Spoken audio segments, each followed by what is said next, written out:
cool. Sounds good. We have not seen our elf of the evening that's going to talk about degenerate. Oh, there he is. I'm tired. You're tired? Why are you tired? You knew this was happening. This is your own fault. But I'm trying to join the thingy-majingy. I put down the password below. Coffee. Is it not working? It's the Occo. Yeah, it's that one. Yeah, Mizu. It looks like it's working for Mizu. So yeah, it worked fine for me. That's because Mizu's not a sleepy boy. Let's see. No, my mom misplaced the thing, and I'm fucking frustrated at her. Did you like my thumbnail? I liked it. oh gosh, everybody should go look at the thumbnail. I made a joke about it. I love Pontius. Like we're all like, yeah, this one's good. This one's great. And because I was thinking, I was actually contemplating like asking Astriel to check in for me, but remembered she's at England. She's. I don't see where my right is now. Oh, Astro. Yeah, she's probably. Actually. And she's way worse than I will ever be. Also, I look. Oh yeah, she's infinitely worse than you. She makes you look very say-so. I love how we're all just like, yeah, this one's good, and fucking Pontius is like, this one should have butt plugs. I was not expecting that from him, but you know, he's a little funny boy. I'm in the Facebook group that he's got. It tracks. Elves are for breeding? Sure. Elves for breeding? What do you mean? Let me know when you jump in, Attari, and then I'll adjust. I'm trying to join in the thing, but he doesn't want to join. Well, then you put the password in wrong. Yeah. Bear with us, chat. The elf is sleepy and doesn't know what day it is. Unfortunately, this is not a European-friendly stream time to start. No, I think I put in the wrong. Because Occo has 88 accounts. I do. One account for each tentacle arm. Mm-hmm. Yes. Literally, I made it easy. At least I thought it was. The main account is gonna actually a picture. The secondary account looks like a doll because it's literally a doll. At Son of Chat's already being very basic. $5 to the lost cause. Thank you, Son of Makarog. Everything was the Eldar. Everything was the Eldar's fault. I don't know how true that is, but thank you. I think you chat are wrong. But no, it doesn't want to work. Let's see. At Internet's and Master 8952 tipped $5 so I did pick the right one. What the hell? Alright, let's see here. I'm gonna double check the password. Thank you, Internet Zenmaster. I appreciate that. Wait, Damn, is it still not working? Tape is already for being you? sassy in chat. No, I don't know why. What the fuck? See, if Mizu was unable to join, then I would have said that it was probably like a me thing, but there's no way. Alright, let's double check. But I'm just gonna double check the password, but I'll try to find it. Oh my god, I see why. I didn't look at the password. I was expecting it to be the normal one. No, I decided to start using a different password. Just to fuck with people. See, Temp uses a different password. Temp uses a different password. I tried to get him to use that password and he wouldn't, and so I was like, okay, fine. Then I'm gonna use my own password and fuck with other people as well. I see. See, I set up this beautiful system that everybody was using to the point I had people that weren't even regularly on the show using my password. And it made it so easy. Everybody got into chats and collabs with each other. Super easy. And then Temp and Occo were like, you know what? Fuck those people. No. It was specifically Temp that decided to fuck it up. I just decided to... Exactly. All right, guys. The Elf is EP today. However, I found a thing in my fridge that's perfect to get people up. It's called a shot. Ginger shot. That's not how that works. I found something to keep me going on my desk. It's called Tylenol. Yes. Mizu has tooth hort. Mizu, that's how to keep yourself awake. You're so far away. What the fuck? Woo! Okay, I'm good. Oh, that burns. That burns. Wait, I have a different. Attari is taking shots already. I've taken ginger shots and Ritalin. 1 second. Bao is back. Ritalin. I didn't know. I'm gonna be honest. I didn't know she ever left. Isn't Ritalin something different? It's yeah, Ritalin is for ADHD. Yeah. It's also known as methamphetamine. Don't think you need that. I have fun GW update news. Their stocks are still down since the Custodes kerfuffle. They're still down almost 10%. Oh no. Good. Anyway. The tragedy. Anywho. We have rumors also that they're going to be releasing the Horus Heresy. They're going to be releasing the models they announced this coming Sunday. I have screenshots of current prices so I can see how much they're trying to fuck people. Really? Yeah, well, it's a pre-orders is So- what people are rumoring. Okay. Hi, Gabby. Also, sorry, chat, that I'm a little kind of lazy today with the production value. I've been feeling kind of wonderful Not good. lately. It's a good day. Every day is a good day. Yeah. Let's see. But anywho, so you guys want to learn about? Okay, before we can talk about Kinky space elves. No, they're not called Kinky Space Elves. They're called the They are now. Dark Elf, the Drukhari. They're kinky space elves. Fun fact, Dark they're elves. called Drukhari because GW doesn't know how copyright works. Oh gosh. Wait. I feel like so- before we get into so- lore, you have to explain that. So Eldar and Dark Eldar are what they used to be called for forever ago, but I think it's Tolkien. The Tolkien verse has Eldar as a word for elves, and they got in lawsuit kerfuffles. Okay. So now they're called Eldari and Drukhari, which is infinitely gayer in my opinion. But That's I kind of like funny. it, but here's the thing. The reason why Drukhari are called Drukhari is because Druki is a word for a darken, or dark one, or in the It's- Irish. So it's and the Druki is the keyword they use for dark elves in fantasy. So they try to do Warhammer it a little bit. fantasy. They try to change it up for their for Warhammer 40k. So they call it a Drukhari, yeah, which is just half the word. the real reason is GW loves to copyright things, but also loves to steal things from other people. Oh, just like Bungie does. That's funny. It's raw. I mean, have you seen what an Arbites looks like? I have not. Oh god just- damn it! It's just Judge Dredd. I do have to admit, after the last episode, I said that I would start listening to a book.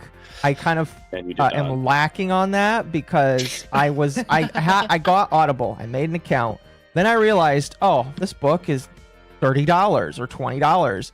I'm gonna wait till payday to buy that, and then I forgot to do that. Oh god.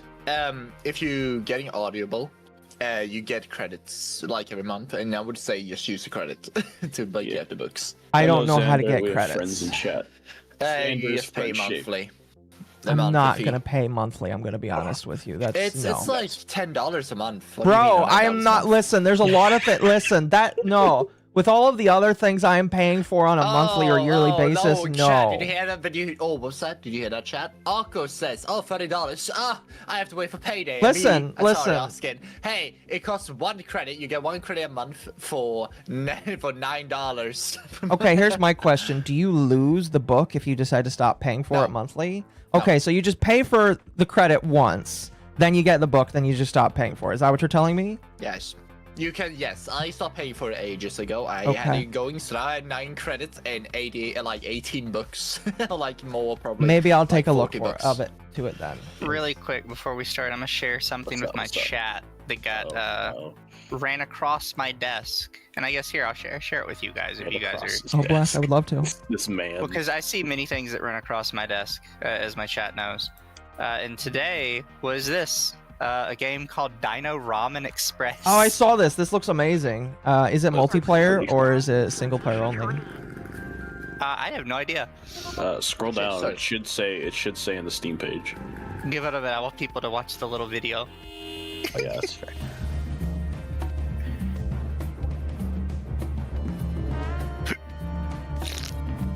And my last, I will say, okay, chat. I have to wake up very Funny. early. This looks very funny. This looks very Oh God, that's loud. Japanese.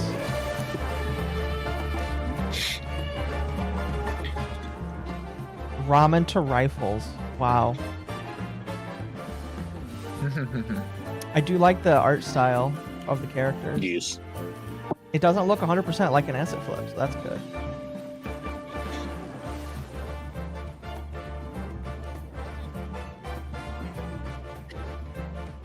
Okay, never mind. Wow, alright. Man, we need to scroll back for a minute. Oh.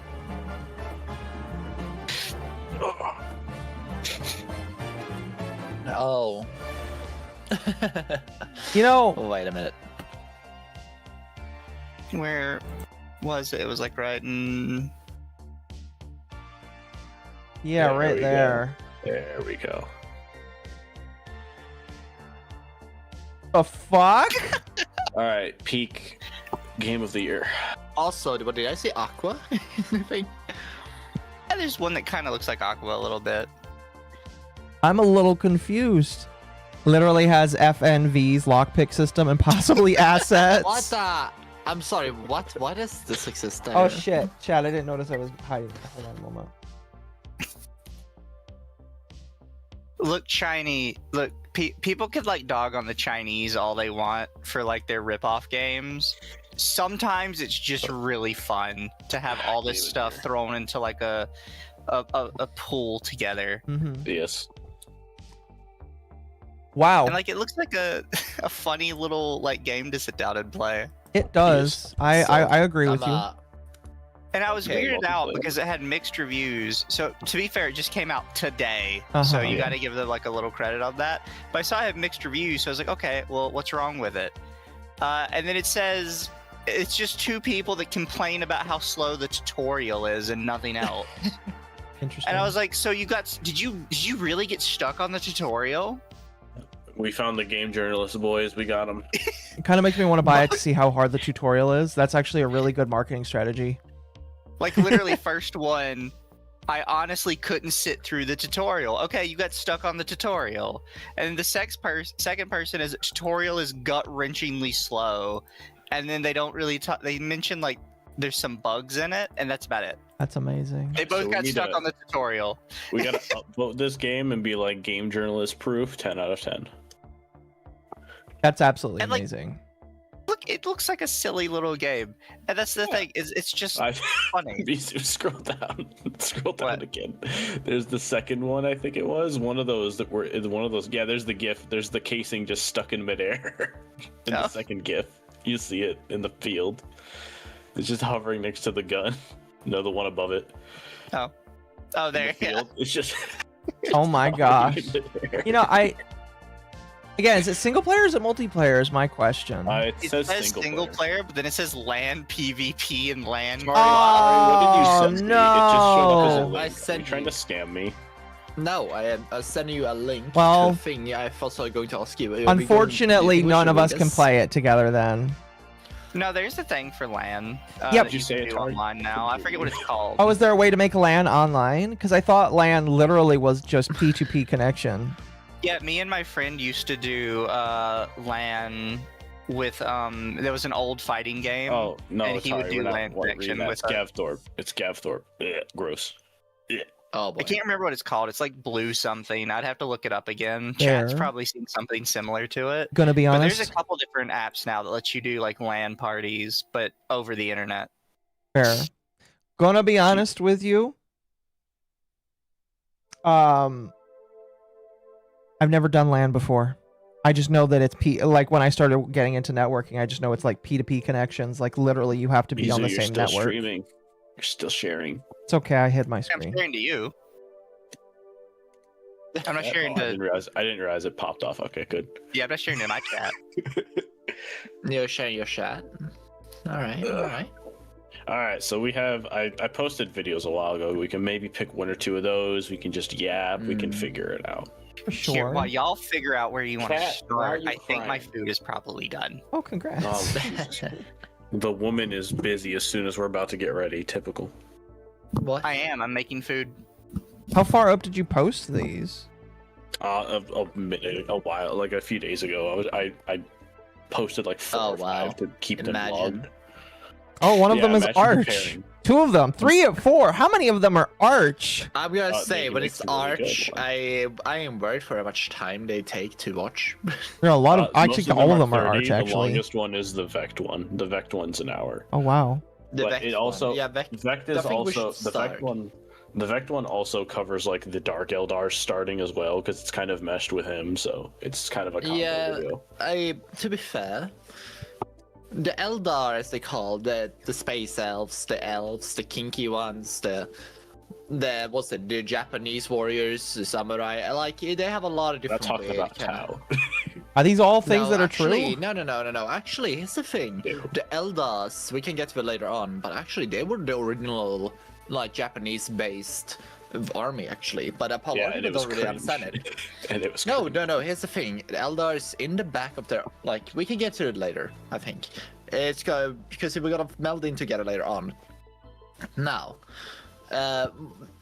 we all know the War of Heaven that happened, which was the Necrons right before they went to sleep after defeating the old ones, the gods. Yeah. But before, during the war of the great, like the big war between Necrons and the old ones, they created new beings to fight for them and to help them, aid them in their fights. The first one was the Kroorks, the now ancient orcs that Yeah. and the second one was the Eldar, who could weave and as the orcs or Kroorks, I would say, was able to have the brawn to be able to fight any attrition that could ever happen and come on top of almost anything. The Eldar was the ones who were able to be the closest almost related to the old ones in their way of weaving the warp. Mm-hmm. So they gave magic. So if you wanna go that far. Okay, so you're the Spells. super special one then. We are the super special one. We are Okay. the warlocks. We are the wizard and the sorcerers all together.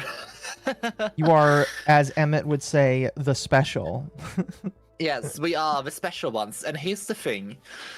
The thing is, they were beyond the power you could get. However, weaving the warp is quite. You need to have they needed to be a level, just like the Kroorks. They were stronger than they current day counterpart because they fought they fought an enemy that could effectively be immune to a lot of warp shenanigans. Mm-hmm. At least in today's perspective. But after the war, the Eldar and the all Kroorks were left in the galaxy without any major opponent. He did, yes. It's okay though. What a bitch. Oh my god, Mizu! That's so... It's okay, you didn't miss very Same. much. All you need to know is that orcs are inferior to elves, and that the Yes. elves are supposed to be apparently way more cooler, and They were magical. cooler back in the day. And they were Um, essentially immortal back in the day. Although I think Like true immortal.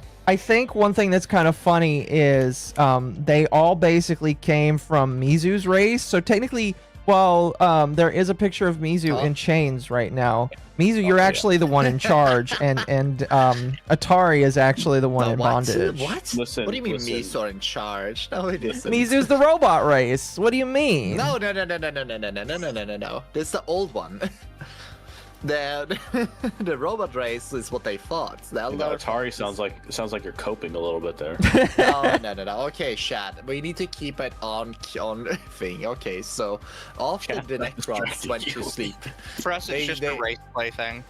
Yeah. It's like that Exactly. vtuber. So after the Necrons went to sleep, the old ones were gone. The Catans have been smashed to shards, splintered, and now with the galaxy torn asunder, after war. Now there were only 2 major factions still roaming about. It was the Kroorks and the Eldar, and the Orcs was left to fight themselves because they could not even touch on the power of the Eldar. So the Orcs, while they degenerated as the infighting became bigger, the Eldar could carve the entire galaxy for themselves, essentially, or a major point in the, how should I say it, the northwest part of the galaxy. Okay. And and how should I say, cat coming in. Hello. All right, sorry. And and essentially, Eldars in his time were essentially immortal, as they were so gifted in the ways of the warp. And once the Eldar die, its souls goes to the warp, and then they could just weave it back into a form, or like a true newer form, immediately after. If they were smart enough, cool enough. Well, No, they could do it. They were that good enough. Okay, so all of them are just naturally that. There's just like no stories of an Eldar that just like sucks at like weaving his way back. Well, I mean, this is like ancient special ones Eldars. that do it. These are the ancient Eldars back in the day, and there was like nothing that really. It's kind of like when you were created by God, like the gods personally, and to the point where you could just. You were so gifted and you had no natural enemies that could compete with you. That's the kind of thing that happened to them. Right.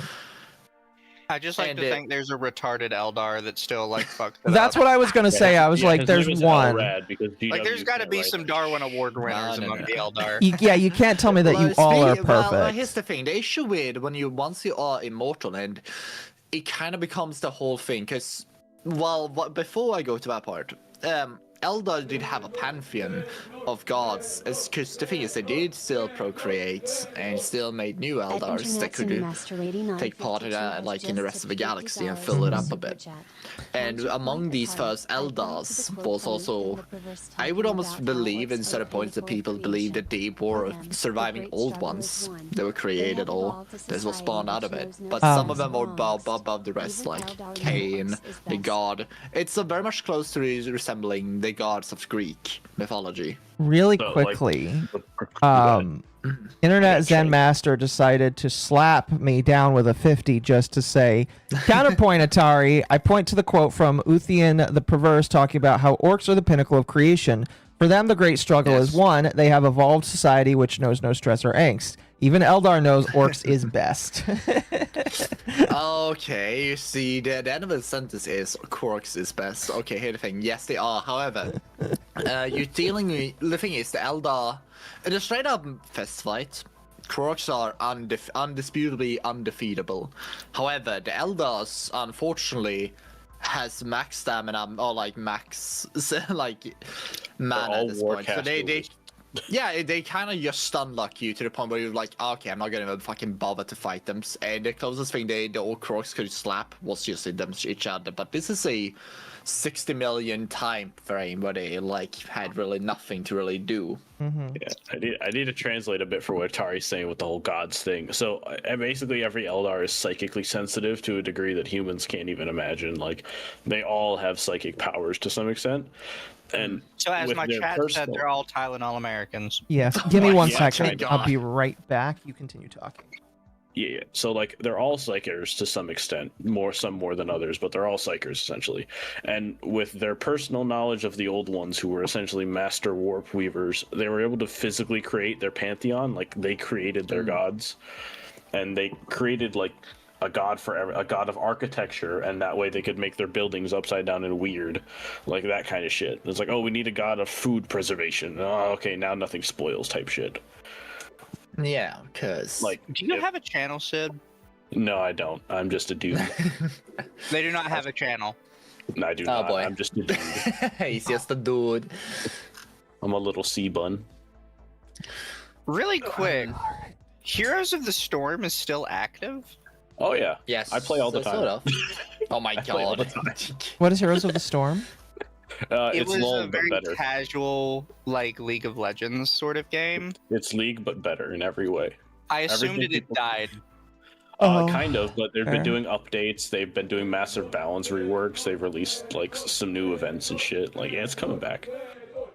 Yeah, because I was like, oh, I could check your thing to see if you're on, if you put a channel in there. And it says recent activity, Heroes of the Storm, 1 hour ago. I'm like, holy shit, it's alive?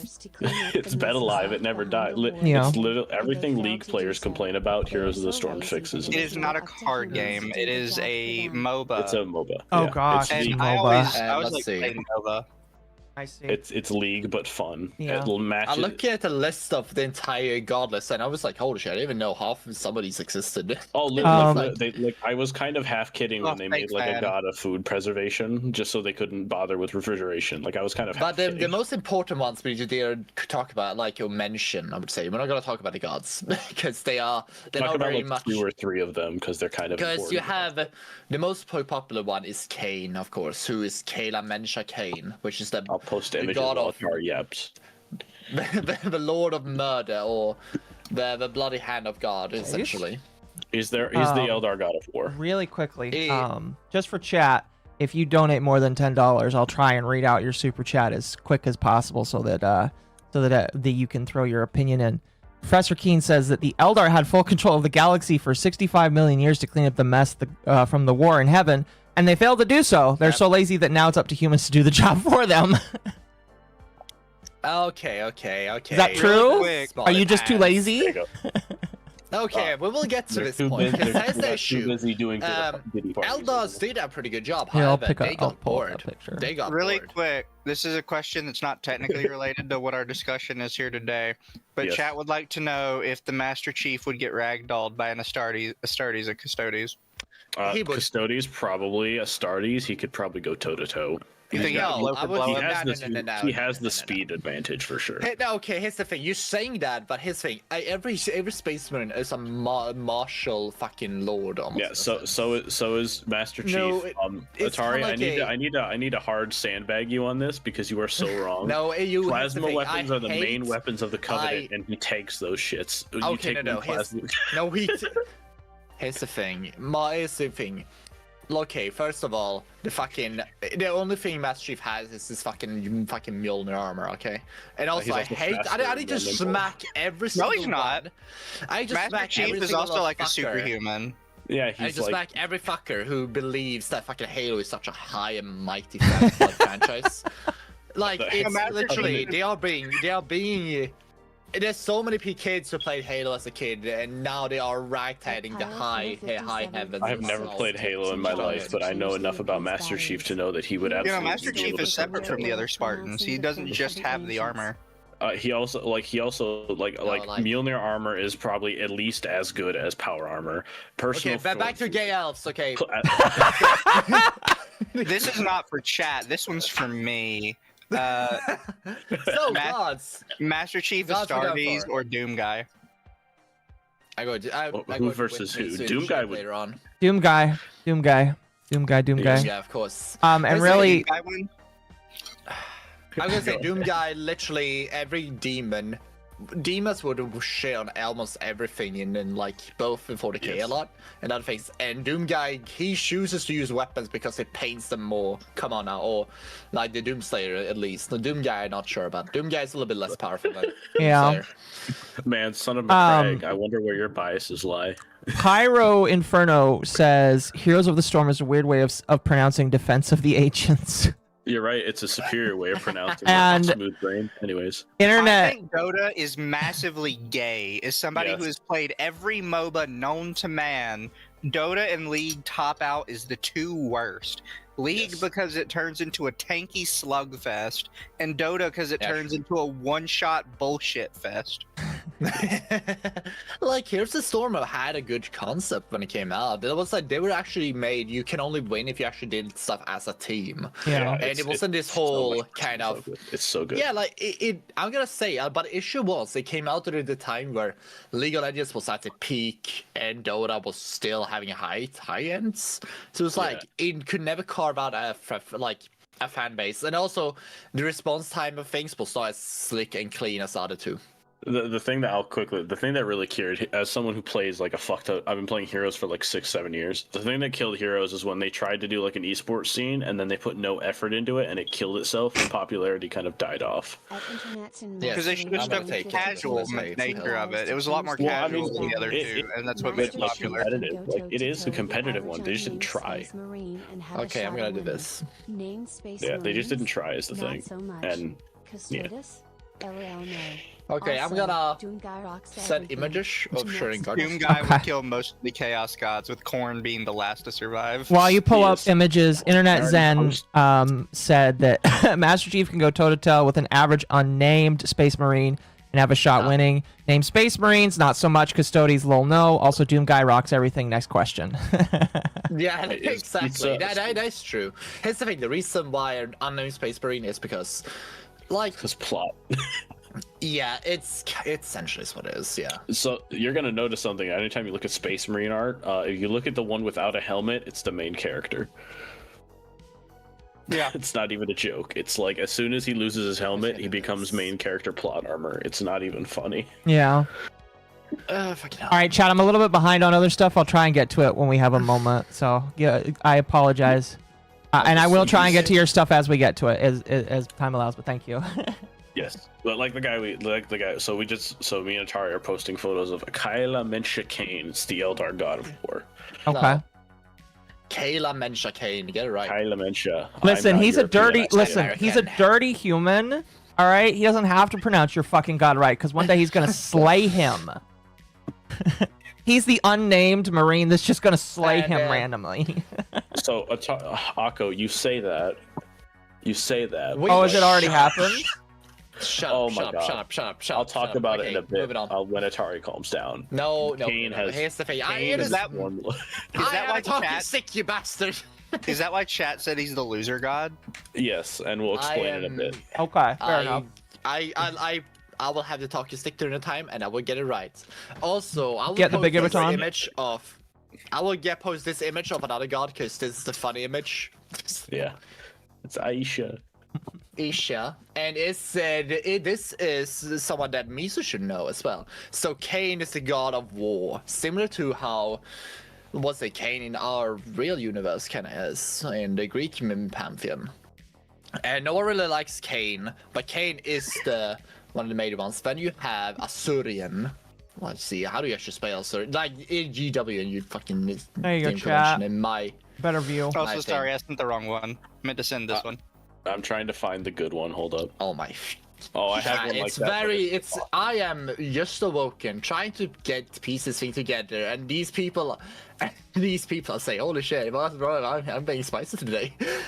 No, you're totally good. Listen, we're ribbing you a little bit. It's all right. God damn, I'll have to be on my tippy toes, chat. Is this the roast Attari stream? Every stream is roast Attari. Which is funny because this is literally his race that we're talking about tonight. And I'm just gonna use this one because there are actually no really good images of Ashurian, who is the head of the entire pantheon, the gods of, of the Eldar. However, So he's Zeus. Was he also killed by an unnamed Marine? Almost. No, I'm kidding. How many animals does he fuck? Yes. You know, here's the thing. Speaking of fucking, well, here we go. you know, Attari part. No. We are getting to a different thing. Okay, so over all these millennia of high and being on top of the world of the galaxy, literally, there is Eldar, as Sid mentioned before, has the highest and lows, highest of highs and lowest of lows when it comes to emotions. They are very emotional, very special to a very high Every degree, Eldar is a woman. You've been displaying that very clearly tonight. Every Eldar is a woman. Yes, A day away from the period. Well, then with side, this I thing found out came why. artwork and high, and eventually hedonism became a very high topic of dispute or a thing of every part of thing, because you could die or death was like was meant nothing anymore. Everyone needed something to go, and they just tried to reach higher and higher highs, more and more and more. And it was like a faction, a whole galaxy, like civilization level. And some of the Eldar could weave the future, and some of them saw that the hedonism would lead to their undoing eventually.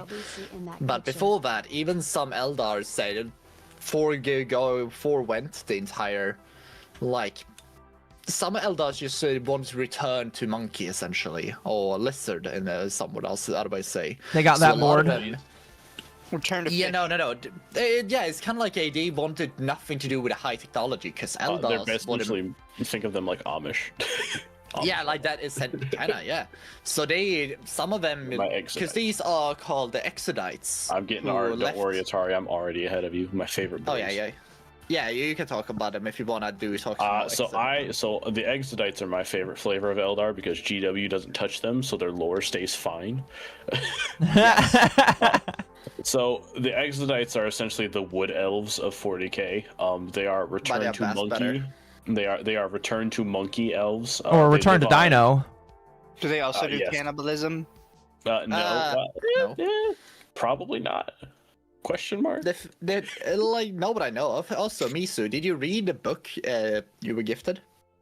I have not had a chance yet. I'm a slow reader. Yeah, oh I know. my god. It's okay. It also took me like 2 months. Is this from? They are in the beginning of the book. Okay, so this is from Infinite Divine. For those who don't know, like Exodites are literally dino riders, essentially. Yeah, so I can see that. They like the dinosaurs. It's my favorite aesthetic. It's my favorite aesthetic of the Eldar. It's so good. And but they want nothing to do with high technology. They want to return and live like ancient times. And I think my belief is this is what Eldar was more akin to, like before the entire call of the old war in heaven. So Attari kind of skipped over it, but he kind of mentioned it. So like we mentioned, they're very emotional as a species, and like I don't know if we properly explained kind of how warp energy works. Like when you feel an emotion, it creates like a finite amount of warp energy that then goes into the warp.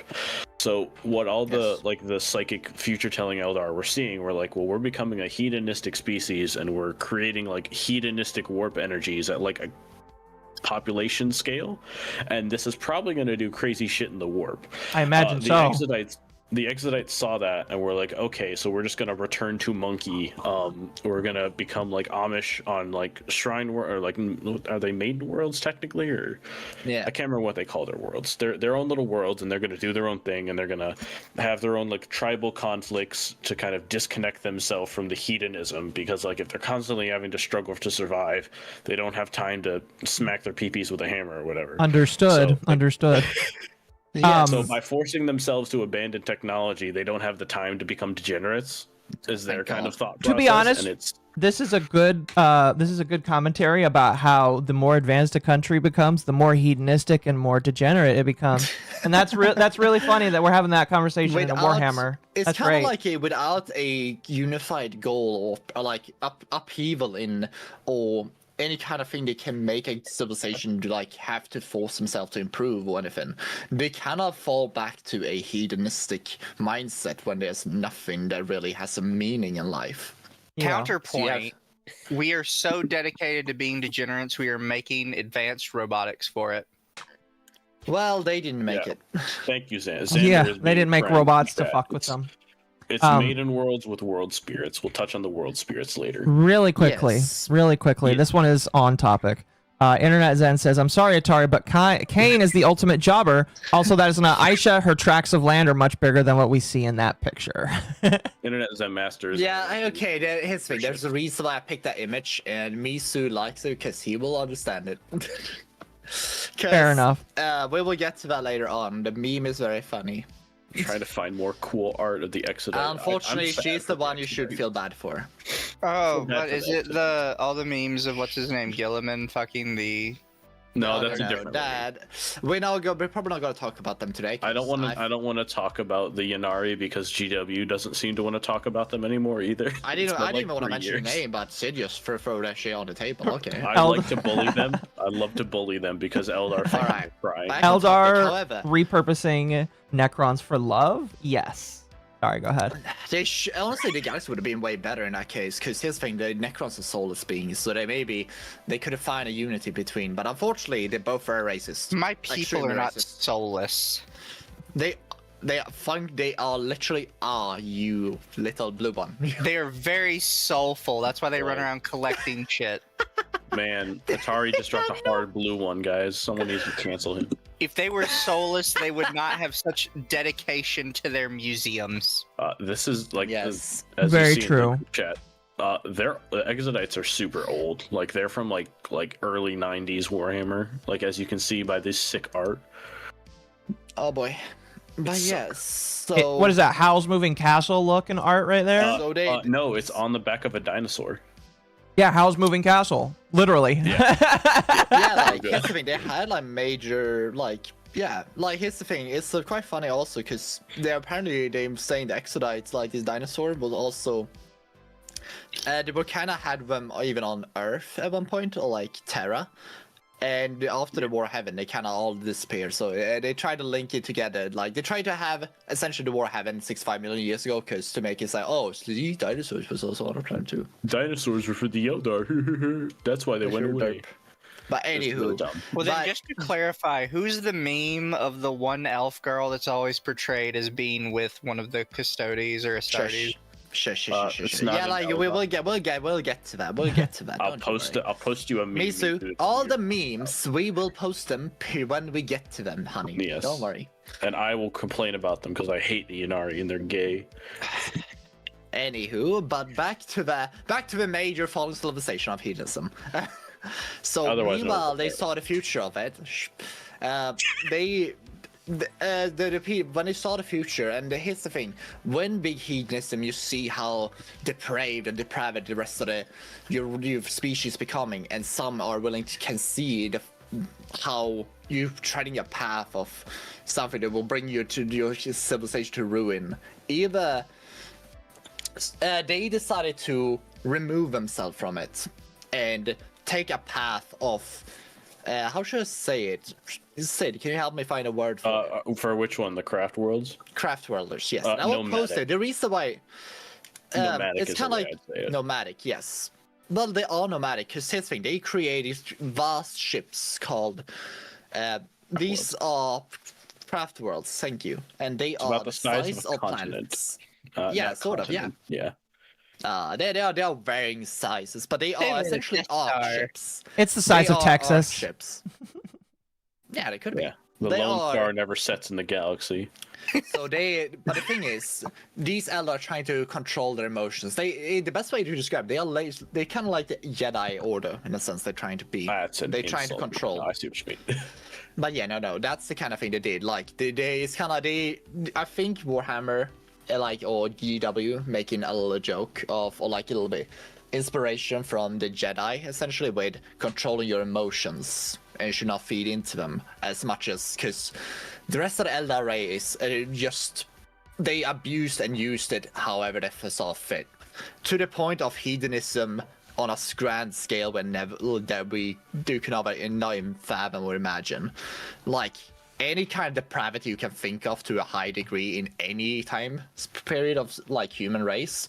Imagine that, but worse. And yes, we're talking about the time where they even wore people's skin, or where they stabbed people, like in whatever sensitive area you could think of, and just did it. Attari, you say that that's like worse than us, but have you read the Epstein files? There's like 3 million files right now. I'm saying this was just common courtesy. Like, yeah, I'm saying that. Listen, it was common with it was common with the elites. It's common with the Eldar, and they're considered elites. It looks like. Yeah, like they were elites. Like I can tell you, they were a brace of elites, and people looked at those files because they were out in the public, and it was a. So no, Taco. It's a species-wide Diddy party. That's basically what was happening. Yeah. Like, that's the thing. It kind of is they had, but however, a lot of Eldars here during this period, we're just gonna throw them out as a common terminology of Eldar, because some of them wanted to ostracize themselves from it, which was the craft world, will later be called craft world Eldars. And for now, in our terminology today in Warhammer, they are the normal Eldars now. And the weird one is, these are the ones who left everything behind, the craft worlders, who are on these great arc ships. There were many arc ships that tried to leave as well to the greater known galaxy to remove themselves from this. Yes. However, They came to a Diddy port, but the Diddy party, as we call it now, became to such a high. Referring to the birth of Slanesh's the Diddy party trademark is great, and I'm going to do that from now on. Yes. They went to Epstein's Island. The thing is, they became to such a massive, because the entire part of the galaxy. Sid, could you find me a 40k galaxy world map? Galaxy map. I can try, but they're not going to be great. While he's looking for it, one of my commenters says, a small one is the size of Texas, a large one is from north of Canada to the mid of Mexico. Yeah, an average size. People typically just say continent because GW can't keep the sizes straight either, and yeah. However, I mean, they are gay elves. Fair enough. To be well, they could. The gay elves can't keep sizes straight. I don't know about that. But the whole thing about it is basically, in the whole galaxy area they had, there was, while everything was happening along, they had their gay. That was not the map I wanted. That is a map and a half. Is there a planet no one can read? Slanesh? They are called Crone Worlds, but we get to them. Also, chat, they posted this, and then Attari said it wasn't a good map for whatever he was trying to do. So this is what Atari's looking at. Hold on, let me... What? That's not a map. Yeah, it is. You have Landmark. I have Solar, there's the Eye of Terror, there's the I'm trying to go... Okay, what we need is something that's autistic for my eyes, essentially. Which one? Space is what? This is not autistic. Okay, here you go. Here's something that's a bit... This works for turn. We're not getting to them later on, but we need this because the Eye of Terror is on it. That's what I want to get. I won't talk about the retcon. You know what? That's not a bad map. That's a pretty good looking map. Here's the thing. Ignore the tendrils that are around it, or like the little tree things. We talk about that a different day. Because they are bugs. Oh yeah, those are the Tyranids. Those are next, I think. Those are the hive. All of them are just a swarm of bugs. So massive and so numerous, you can see them as just tendrils. Don't worry about it. That's a future problem. That's not my problem. But you see the thing called the Eye of Terror. That was the middle of the entirety of the Eldar Empire. That was their capital. Capital, yes. It's basically they held themselves up to like around the area that like entirety. But however, they came to a point where the climax of their entire hedonism of the entire race got so great. Yeah, like, and I literally though that's the funny part. I'm a little bit unsure of what happened in particularly. But so essentially, I can kind of fill it in. Basically, what happens is, so they're creating these like psychic waves in the warp with all of their hedonism and their sadism, masochism, and it's concentrated. It's slowly becoming concentrated in a physical area around their capital worlds because that's where most of them are, and like if you get enough psychic energy in a place like regularly, you can like thin the veil between the warp and our dimension essentially, and stuff can bleed. So it's that basically was happening principally around the Eye of Terror, and it went on for so long that eventually the psychic energies hit a critical mass and created Slanesh. There was a psychic scream that was heard through the echo through the entire galaxy. Psychers can still kind of hear it to this day sometimes. It's still and what they caused was, because the thing is, Eldars are very in tune to the warp. And there was this port where the water ran over the entire warp, essentially. To the point where there was like a ripple that just got through. And the entire warp got a wound open up in the galaxy. Nowadays called the Eye of Terror, that just ate up the entirety of the entire... Anything that was in there was eaten up by the entire warp. So it's like a black hole.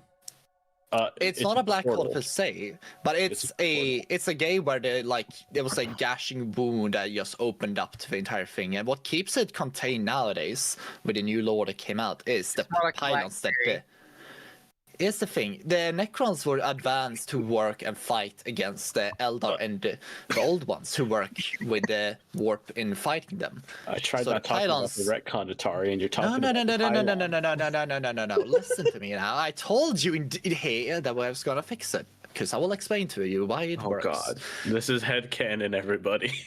Yeah, we will go to a headcanon, but this is a mixture of both, okay, chat? Shut up. And the reason as it is so contained, because it was probably gonna eat up the rest of the galaxy, but the pylons that was around, there are things that contain the power of warp power, is what keeps it to the size that it is contained. So it's like a defensive measure around it that just happens to be around that area. But other than that, but any Eldar that was within this sphere, like within that sort of area of space, dead and snapped out of life in a blink of an eye. All the souls was flung into the thing to create a new chaos god called Slaanesh.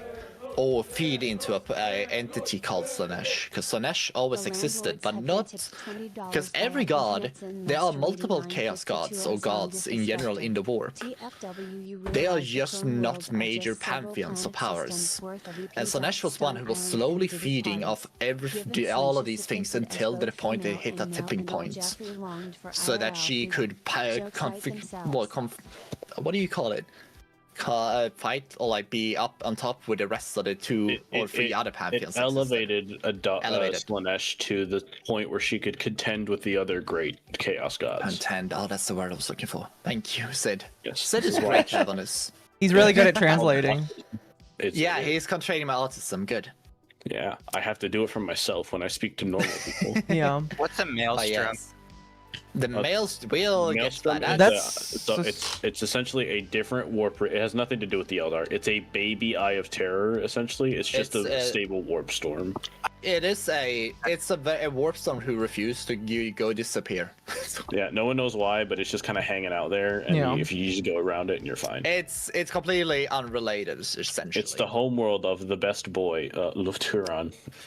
Kind of like a big tornado. Just don't get near it, and you're good. Yes. Pretty much. Yeah, exactly. Unless you want to be inside it, and then you've got to be a badass. The thing is, the maelstrom is a lot nicer to go through than the Eye of Terror. The Eye of Terror is just...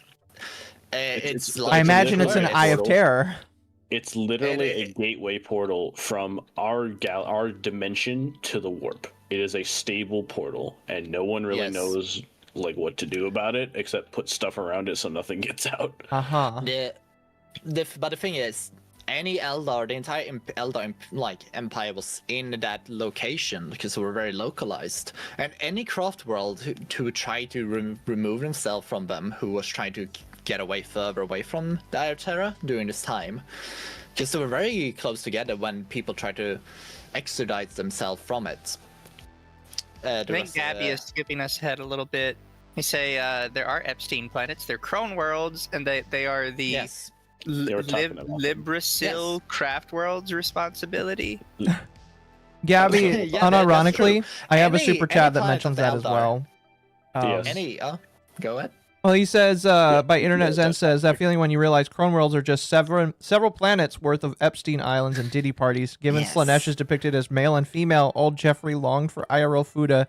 The jokes write themselves. The thing is, the Slaanesh is a chaos god of the Eldar, essentially. Yeah. Like, the thing is, there was I wouldn't even go so far, like, this is probably a little bit me inserting my own theories, but it's kind of like a Slaanesh was a deity that they were...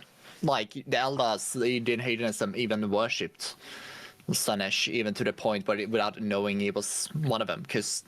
But after this thing, even some of the gods that they have, the entire pantheon, was also eaten up in this blink of an eye as well, along with the rest of the race. We mentioned the Eldar pantheon. So Slaanesh is born. The Eye of Terror is created as essentially a Terran reality as a result of its birth. It's they, thank you very much. It's abomination, actually, first of all, but anyways. What do you say about her? Slaanesh is born, and Slaanesh then gains the power to essentially challenge the rest of the Eldar pantheon. And because the gods, both of the Eldar and the Chaos gods, are powered by belief, the Eldar have been worshipping like sensation for about a couple million years. So these gods are not only incredibly weak, Slaanesh just got a massive power boost. Slaanesh wipes out all of them except for like 3. No, the thing is, well, yes, that's true. Like, the thing is, once she ate up the 95% of the entire Eldar species, the issue is the way they made them immortal was kind of like the issue here. They go to the warp when they die and then get reformed, but that doesn't work anymore because Slaanesh is now the one who eats their souls as soon as they die in an unending torment. So their psychers would like pluck their souls out of the warp, put them in a new body, and then back to business. You can't do that now because Slaanesh exists, and Slaanesh actively will seek out and consume any of our souls that enter. Slaanesh has now won the, how should I say? Slaanesh won the, what should we say? The law has now won the. They created a new law, basically. It sounds like. Yeah, no, there's a new law, or they won the kind of, what do you call it when you're in court? The court case, so saying I have ownership of the entire Eldar. Property. Yes. So normally, like, if you or I die, we just kind of go into the warp and then fizzle out, and just become like background warp energies. But an Eldar soul is actively sent to Slaanesh by his own like machination. Like, he actively will pull them towards him to consume them. Spawn camping their souls. That sounds about right. You know what? That's true. That's actually what's happening. In the warp, here's the thing: because it's high emotions, the warp is feeding off on, or like getting off from. Eldars have the highest and lowest of lows when it comes to this thing, and like that, and they are, we can say like a human is very malleable to like chaos that they can feed off on, a very nutritious race. However, Eldars it's a delicacy to like hippity hoppity. Your species is my property. So Mizu, what I'm hearing is that your boyfriend is a delicacy. You might want to get on that. Yes, I am. I already have. Delicacy. He also thinks himself very high and mighty of himself. Exactly. So when he dies, Slaanesh is definitely going to have a fun time, is what I'm hearing, when you die. Well, we also did skip through another thing I needed to mention as well.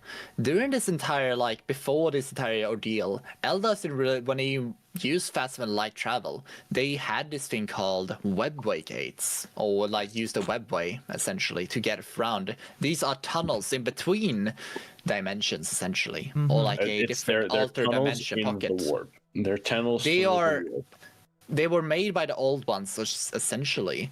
And Occo, this is perfect. When you make a portal, nether portal, right? Yes, they basically had a bunch of nether. Why are you using Minecraft? Because it's a very good example, and I can fix this. It's a very good. And we know you understand Minecraft. No, okay, I do understand Minecraft, but I feel like you're treating me like a kid now. No, but no, it's a good way, because this thing I need to learn how to explain this as well. This is me trying a new way to explain it. I'm letting you learn English. Go ahead. So, when you make a nether portal, it makes a portal in one. Because if you're in the overworld in Minecraft, you make a nether portal and another one will spawn in the nether, or vice versa, right? Yep. That's something that needs to be as well, because it needs to be a portal in one place and the other, in the webway and within it. But however, if you remove the portal from one side, it just ceases to function in the other one, right? Yeah. But you can still move it around to a different 3 blocks away, and then it still works. That's essentially as well how it works. Because the thing is, the tunnels within the webway switch and moves around, because they are tunnels that just bend and weave.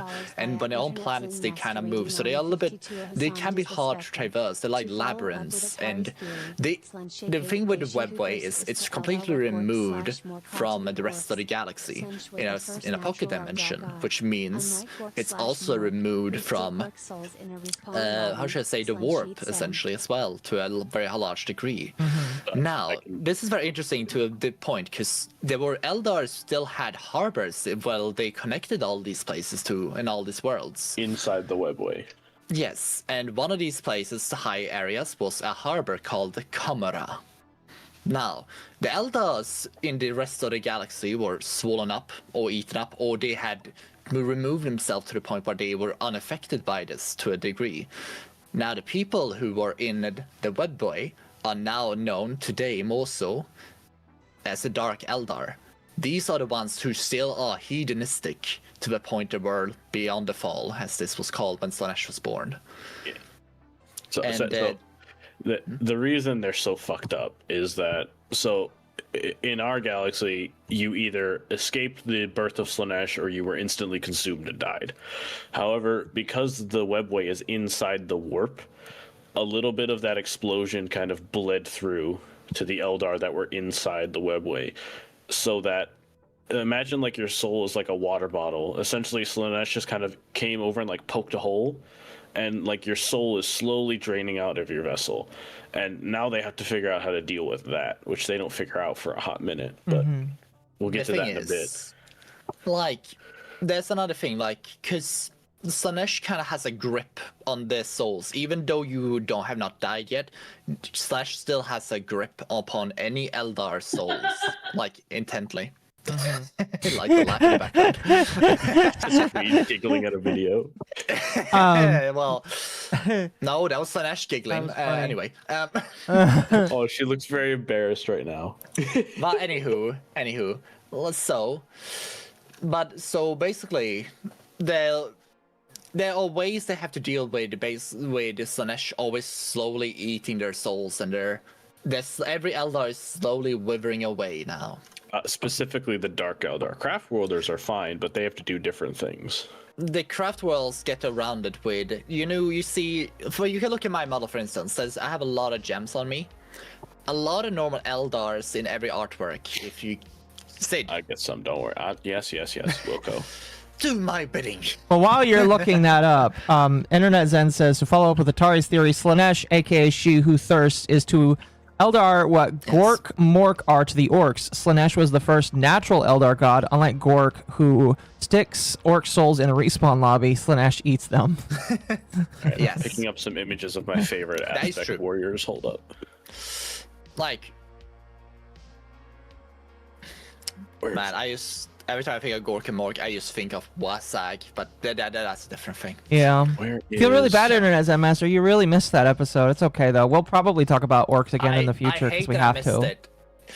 Yeah, because I need to correct people on the... Right. I was very... We kind of just... Listen, it was a fun stream, but I feel like we need to do another stream on orcs where we just do more. Because I felt like that stream wasn't... It was chaotic like orcs. Yeah, and the thing is, these are soulstones, so once I'm trying to find the good one. There you go. There's just soulstone in his chest. That is not a good image. That's the image I used for the thumbnail, or close to it, actually. No, that was not the image you used. I saw it. It was not it. Close. Because the image you used doesn't have those rounded stones anywhere. Yeah. Because it was a Kabalite warrior, that's why, nerd. Yeah. Do orcs again. We'll have to do orcs again another day. Well, we'll do orcs again when we figure out something specific to talk about. Let's say orc party. Marine. We can do orcs again when you get them out of your empire. Yeah, because the soulstones that are around every Eldar in a lot of artwork in the middle, usually it's located in the middle of their bodies, essentially, or like the armor or any weapons. Usually over like the heart.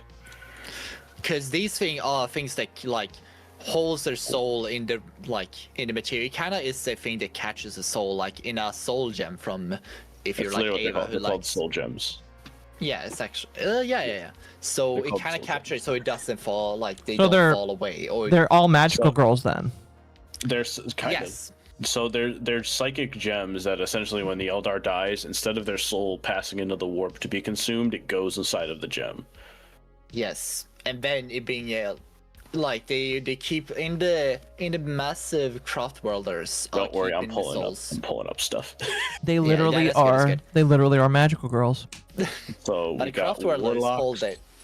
So Attari just posted a photo of a warlock, which is an Eldar psyker. Yeah, I think it's called. Yeah, I think it's a warlock. Maybe. It's a warlock. Here's the thing. A lot of people look at me and say, "Oh, you know about the craft worlders, so Eldar." So I'm like, Gappy sent me this. Oh, that's it's a banshee. That's a banshee. The thing is, Eldars usually She looks like a banshee. Well, what I like that Occo point out, it's a she. And Games Workshop trying to say no, it can be either. I was like, oh no. I don't know. She's got tits, man. That's a woman right there. Where's my Wraith Guard? I need to find my Wraith Guard. Go ahead, Attari. But yeah, like the thing is, but we're gonna go back to the thing before we go to the soldiers, I think still.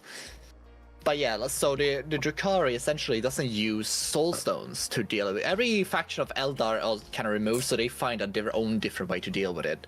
Now, the Drukhari being in the webway removed, they still slowly having their soul eaten for being so close to the whole thing. Yeah, so the reason they can't use soul stones, for some reason they just don't work. If you give no. I'm gonna tell you, they can use soul stones. Here's the thing.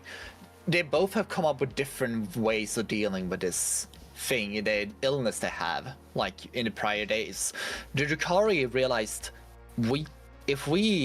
there's a thing we can trade off to deal with this thing, to regain the siphoning of the energy to basically deal with this thing, and that is if we torture someone else, we feed Slaanesh. Like, we feed our own souls and vice versa to Slaanesh. It's not that they feed Slaanesh. It's they take the psychic energy into themselves instead of it. This is why they do it in Kamarog mostly, because Kamarog is isolated from the warp. Yes. So the psychic energy doesn't go to Slaanesh, it goes to them. Which is why Slaanesh hits them extra hard instead of regular Eldar. Like, here's the thing. Okay, so there's something called bone, like, this is something I usually also hate with the new lore they haven't done. It's something, everything the Eldars use it's not metal. It's called Wraith Bone. Yes, and these are siphoned through bone singers. They just literally take stuff and they basically create matter with the warp and they just harden it. It's physical warp is what I like to call people, and people go, that doesn't sound that sounds confusing. I was like, I know it is. It's like saying I have a stick made of electricity. A lot of kind of weird. A lot of Eldars use warps, magic. I was gonna say magic. Warp powers as psychic abilities to have their entire civilization function. Drukhari, the issue with them being so close and not using soul stones for their thing, they have kind of evolved almost to a point where they never use it because they will just get eaten up a lot easier to spice Slaanesh faster and also be a burden on everyone else around them. So they rather not keep any psychers close to them at all. But what they do instead is they will instead use, as we said before, pain engines. So they siphon warp power not through themselves but through pain, and gathers the emotion of pain. They use that as a warp engines to basically siphon their things instead. So they have found a way to use pain as a way to make the entire society work. Now this is why and it works so well with their society they already have, because they were already a sadistic, hedonistic species already. Because these are the original Eldar. Yeah, it was said they have DD parties still to this day. Don't worry. That's not what I said. I said it was your kind of party. Oh, I don't have DD parties. No, that's why I'm marking it back for you. Allegedly. Listen, you're not Hassan Piker. All right, I'm gonna do some translations because Attari is rambling. Oh God. So Attari's struggling a little bit. He's excited. It's okay. I am. So essentially, you have the craft world. So we'll recap. The craft world Eldar specifically stave off Slaanesh's consumption and corruption by martial and mental disciplines. They control their emotions. What they do is there's something called the paths, which there's essentially different I guess jobs is the best way to put it, basically. And an Eldar essentially will go down a path. They master the path, and then they're supposed to put it down and pick up another thing. Because one of the issues they used to have is that you'd have an Eldar who's an artist, and he would become obsessed with his art, and he would become it would consume him, and he'd be like, I need the perfect painting, the perfect painting. It's the red is not the right shade. I can't get it.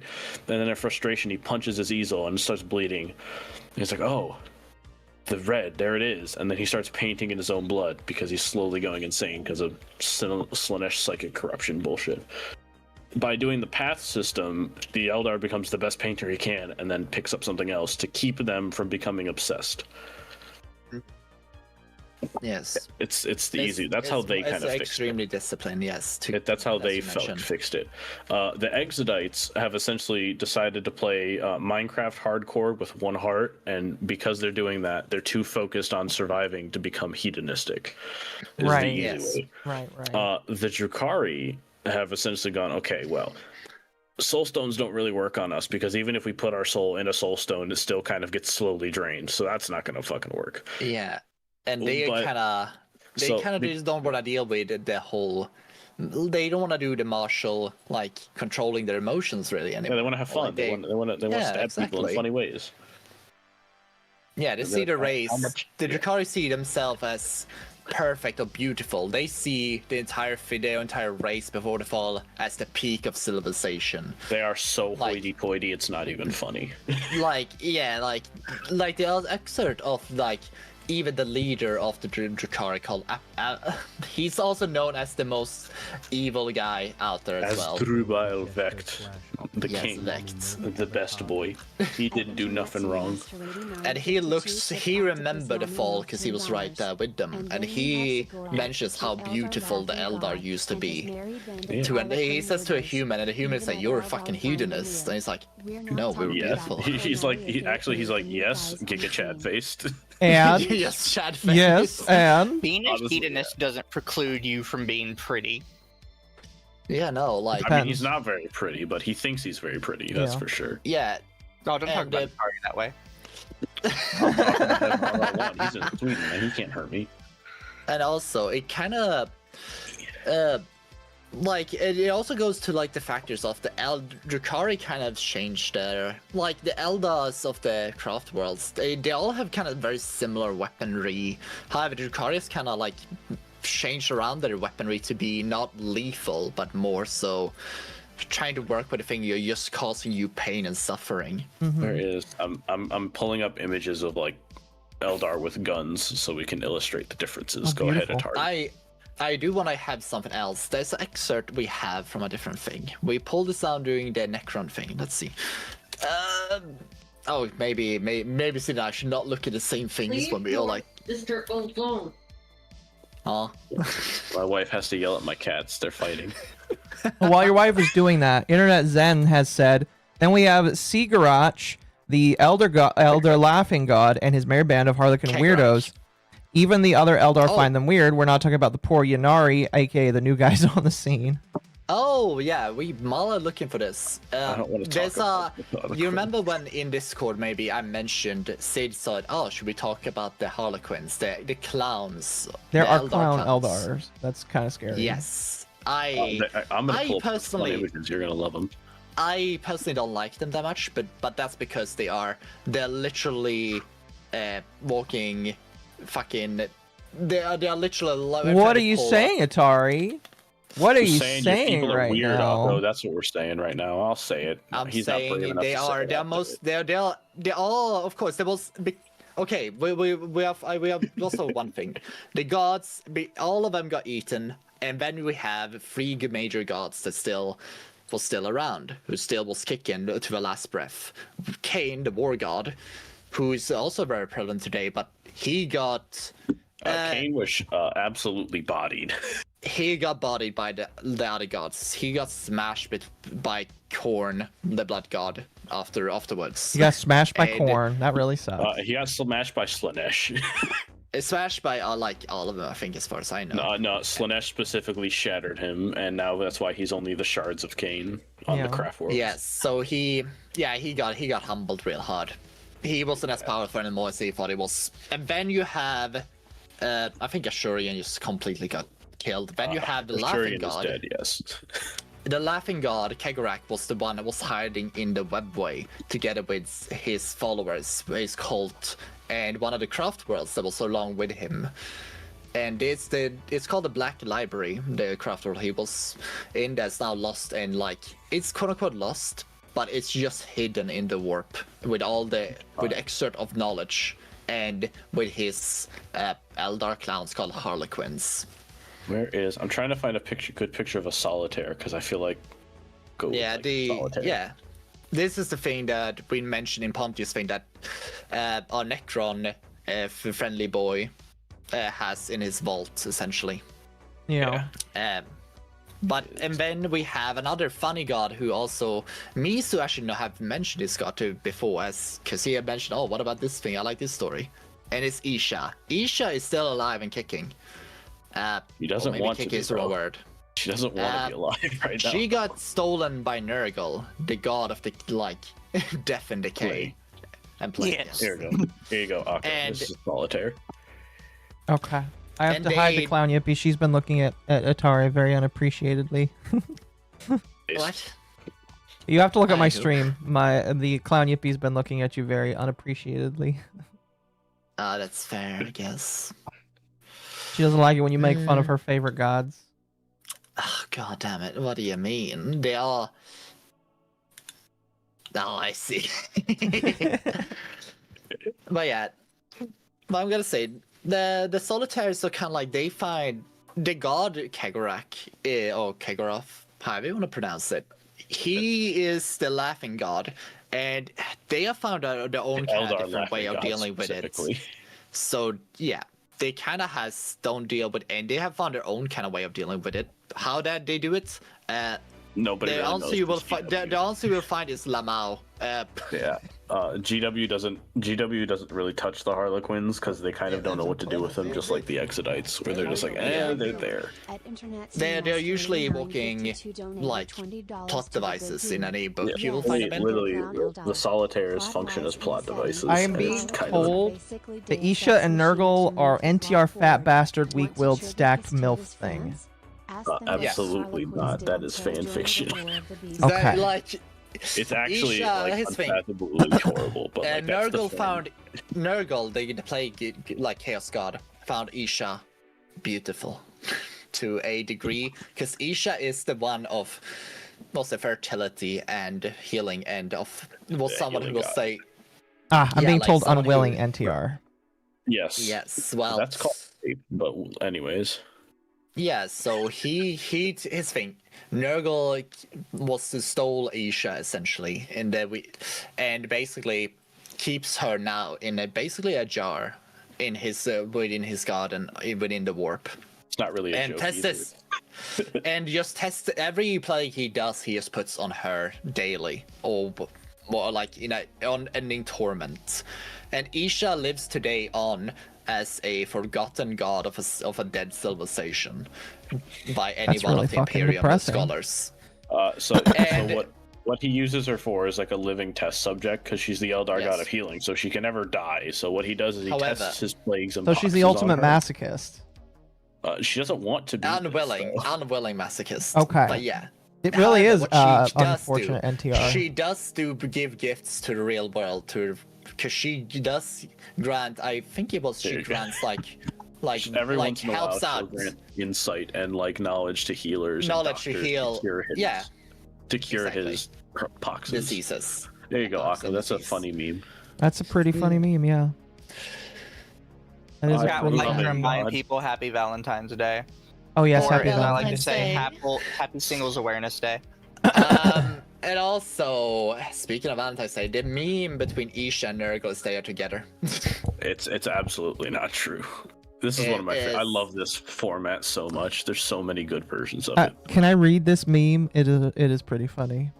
Yeah, go ahead. Right. Says- Chat window's in the way on stream, but That's okay. As I am a loving god, no temptation can stray my path.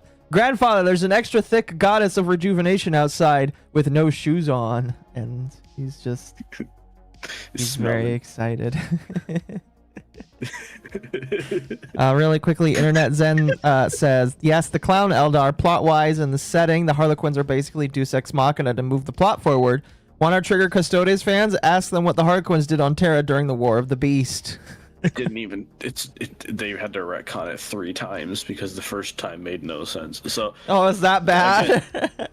so the Eldar are so hoity-toity. They wanted to talk to here the we go. Emperor because they wanted to talk to the Emperor, right?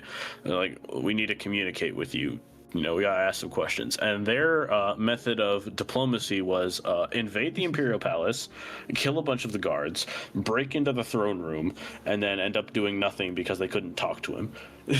Oh, darn. Originally, they wrote it as they killed like a fuck ton of custodians, which made absolutely no sense because the Harlequins are strong, but they're not that strong. Like, let's be real, guys. Damn. Okay. Eventually, they changed it to a bunch of Lucifer Blacks, which are essentially it's a special guardsman regiment that like helps the custodians guard the palace. Fair. However, now after we have looked at this, talk about the retconning of that a lot, and people still seem to fight about it a ton. Well, it's like it would have been. It could have been just, like it also just never made any sense. But that's because the War of the Beast is a horrible fucking book. So it's so War of the Beast is widely regarded as one of, if not the worst written books in 40K. It's really bad. Here we go. Like, and also there's a thing. There's a meme video if you want to watch that.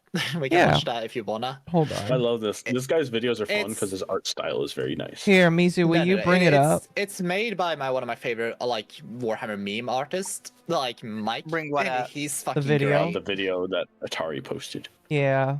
I don't want my super chats to bleed into your streams, so. That's fair, I guess. Could you just turn them off for now? But I'm gonna watch one of your. I'll watch Akko's stream for a bit. Swap it to the YouTube capture. Actually, no, I gotta go to this in that case. You got it up? So I this, do. What you see here is the. Where you at, bro? Oh, what the fuck? Nope, broke it. There it goes. Be there in the jiffy. Gotta bring dinner for my love. I love it. Look at these two lovebirds. Oh, Slash being cutie. Honey, I brought you soup. Are you hungry? Oh. love? Hope I didn't keep you waiting. Did you enjoy the last one? That's pretty terrifying. Since you're my wife, I'll tell you how to make the best brews. The secret ingredient is love. That's fucking horrifying. Traumatized Akko a little bit there. Just a little bit. Again, someone said fat bastard NTR. Yeah, I agree. You don't want to be Isha. You need wholesome salamander. Wholesome salad. So, yeah. 100 biddies, Gabby. I need wholesome salamander. And then the second video I have is now. This is probably. I think that you guys have earned to see this thing. Yes, you can ignore the last part of it though. We've earned it. Yes, we earned it. This is a NTR. I would say TLDR. Say no NTR. Sir. Ari's got NTR on the mind, I guess. And this is the psychic scream of Slash being born. The region of space now known as the Eye of Terror was once home to the Eldari Empire. A prideful, sensuous people, the Eldari realized too late the perils of excess. The fourth Chaos God, Slaanesh, was born from their debauchery. Its coming heralded by a psychic scream that shook real space to its foundations and devastated the Eldari. Canon, by the way. The Crossworlds are all that remain of the Eldari's fallen domain. They are blighted planets, consumed by the spreading unreality of the Eye of Terror, and twisted to new and nightmarish realities. Though the Crone Worlds are overrun by the servants of the Dark Gods, the Eldari have not entirely abandoned them. They cannot, for only here can the treasured Spirit Stones be harvested, and they had to change the name. The dying be saved from thirsting Slaanesh. Such expeditions are fraught with peril, for there are few more dangerous places amongst the stars. Many who seek the Crone Worlds do not return. The Eldari have never recovered from the horrors of the Fall. They are a fractured, dwindling population on the brink of extinction. Damn, that's unfortunate. Yes. Most yeah. aboard star-treading craft worlds, honing their peerless minds along the disciplined paths in the hope of staving off the perils of decadence and thus preventing a second, final catastrophe. But not all Eldari can bear the rigidity of craft world life. Some depart their homes, seeking adventure amongst the stars as corsairs. Such lives are fraught with danger, but are also rich with excitement. These outcasts can be found in every corner of the galaxy, blazing a brief but exhilarating trail before madness claims them. The Drakari, too, live outside the structures of the Eldari path. Corrupt and cruel, they keep Slaanesh at bay, not with discipline and spirit stones, but by feasting on the torment of others. Raiders and slavers all, the Drakari are a blight upon the galaxy, as selfish as they are sadistic, as untrustworthy as they are cunning. Yes. But in recent days, the barriers between the Eldari factions have begun to crumble, with ever more gathering beneath the banner of one named Yvraine. And Mizu, that is the one. I know. I sent him art. Don't worry. Should they be in I see lots of art of her. field? Yeah, she is the one everyone's. GW has essentially dropped the plot line. Chat is saying your audio is muted, Mizu. It should have been. I don't know if they're lying to me, but they're honey. saying that your audio is muted. I would trust it because chat usually is late with telling that when it's still a bit too late. Chat is never something- wrong. Excuse me. I trust everything that wholesome. chat says. No, he didn't say Something chat was wrong. He wholesome said is chat's always needed. late when they end up saying it. Yeah. Something wholesome in case we need to cleanse ourselves. I think that's off topic, but Yes, it is. But it's for your soul. Oh well, my life God. is pain and suffering. Ceiling I don't wanna Yippee watch strikes the video of again. salamanders. That's what people get when they're slack. But yeah, so- But Would yeah. the Hanoi Hannah broadcast be in Hell Let Loose Vietnam? What? Why are we talking about what? What? Somebody's gonna have to explain that to me. I don't know why we're talking. Why are we talking about Vietnam propaganda in the war? I don't know what's going on.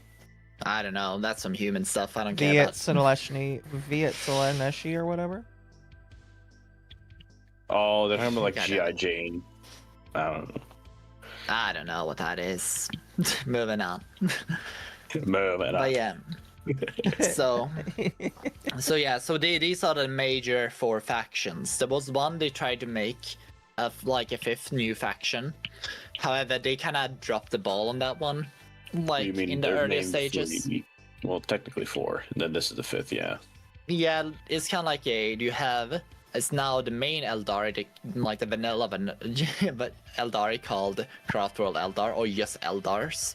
You have the Drakari, aka the Dark Eldar, who are essentially pirates and enslavers who raid planets of their inhabitants. Yes. And then you have the clowns, the ones who go to places to make they are kind of. It's a little bit difficult to explain what the Eldars do, like the Harlequins do properly. It unironically is kind of like they go around to make the plot happen. It's kind of disingenuous, but not actually that So disingenuous. That is such what they do, 100%. They are doing performances of like how stuff's supposed to happen, so it all happens, but in the right way it's supposed to do. They try to keep the Drakari and the Eldar on track. They try and kind of rein them in, but yeah. They're like thing a is, bunch they of are kinda Kafka. they're a respected cast within the Eldar like society. Yeah. Yeah. And They are within this respected, Eldar but like, And speaking of other, you can all. It's kind of like a weird thing because they're like a society of aspect warrior, and aspect warriors is something that exists within all Eldar. They are kind of aspects of the specific gods, essentially. They're still like sort of. So they're from Azurian is the OG, and then, oh god, aspect warrior. It's aspect warriors are essentially one of the military forces of the craft world, basically. Yeah. And Like there's several kinds. We already saw the screaming banshees. yeah, that you posted. It was a woman with the tits, essentially. Yeah, They and then I are- posted they are striking horrifying. scorpions because they're just banshees but better. You're probably gonna have to point to what they are. But yeah. I'll post it again. And essentially, we'll say because obviously the Eldars also have their kind of construct, should we say, that are equal to Imperium's. How should I say? I already posted images of Wraith Knights and stuff. Yeah, because they are dead people. So that's a striking scorpion. Oh. Yeah. And what's it? It's kind of like you can re-upload it. Uh-huh. The Wraith Knights. I already did. Oh yeah, I'll get the Wraith Knights. Repost it so they have it early on. Because I already did. MizuhanaOshibe, remember, don't know. Yeah, I know. Their ADHD is almost as bad as yours. I know. That's not the ADHD thing. We just have no idea like what they are. No, it's like No. I have ADHD though. Probably. I'm autistic. There's a difference. Wraith Guard. I can't pick. Either one. They are both similar. I know, but they're both really cool. Fuck it. Oh, just post Also, it. Gabby sent me this. Oh, that is one of my favorite. Well, that's a Drukhari construct. More so. It's a Kronos or a Talith. They're basically. That's a tentacle beast right there, is what that is. What's she say? Pain engine? Yeah. It's a pain engine, yes. They are categorized as pain engines made by the Drukhari, who fights them alongside and also invigorates them, because it's a tormented like creature, so should we say, that's like been twisted by the homunculi, which essentially homunculi are kind of like the priest, like a priest class of the. They're the people who discovered that you can torture someone and make your soul come back. Yes. The Drukhari 5, Mizu is not getting VTuber of the Year with all his stream issues at this year's Streamer Awards. First off, I wasn't getting a Streamer Award anyways because they say I'm racist. But second off, I have an excuse. I feel bad.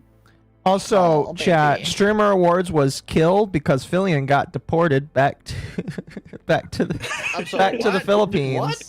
No, she didn't really get deported. That's what Cha said. It's a joke, but that's just what we say. Also, the VTuber Awards was canceled because Filian is racist, and obviously she's for.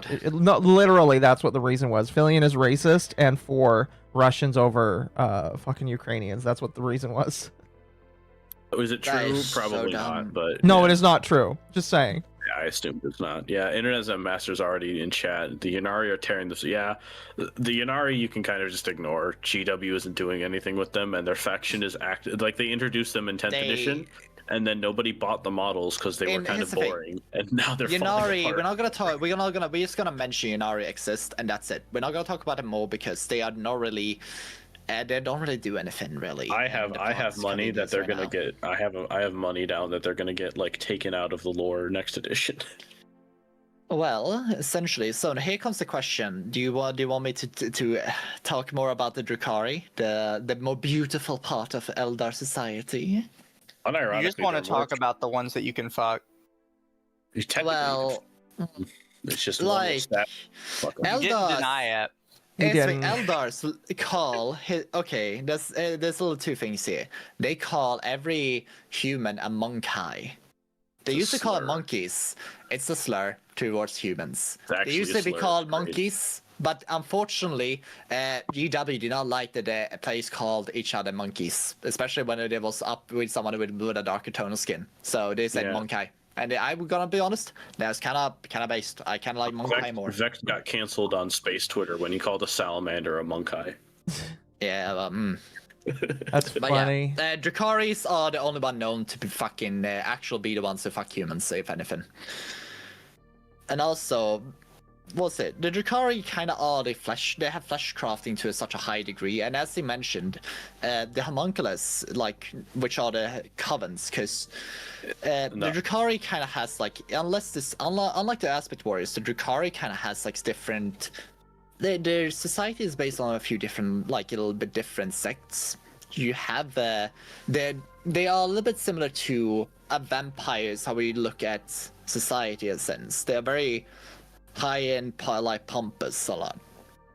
For instance, you have the Archons, who is the thing Like Gabby likes to call me a lot. Uh-huh. He's correct. So there's three, like, if we want to talk about, there's three branches of Dark Eldar government essentially. That's Oh gosh. There's oh yeah, we're getting political with the knife ears today. There are the cabals, the witch cults, and the homunculi covens, and these are like the three power structures in Dark Eldar society. Yeah, because they also work together. Because you have the the cabals essentially. Yep. You have yeah. And what's it? Here's the homunculus from. Oh god, they look pretty freaky. Not gonna lie. They're all gonna look like that. Well, I mean, Yeah. is that safe to show on stream? Probably not. Most of their art isn't going to be. Probably. Let me try and find another. Oh, I'm see gonna. the problem with that one. Well, okay, you don't see the that's why I problem with the showed it. fact that their skin is peeled back in that image. It's art. Though. And you could show that in video games. That's fine. Adult anyways. That is, I'm gonna say, Occo, if that's your problem, we probably should stop talking about the Dark Eldar.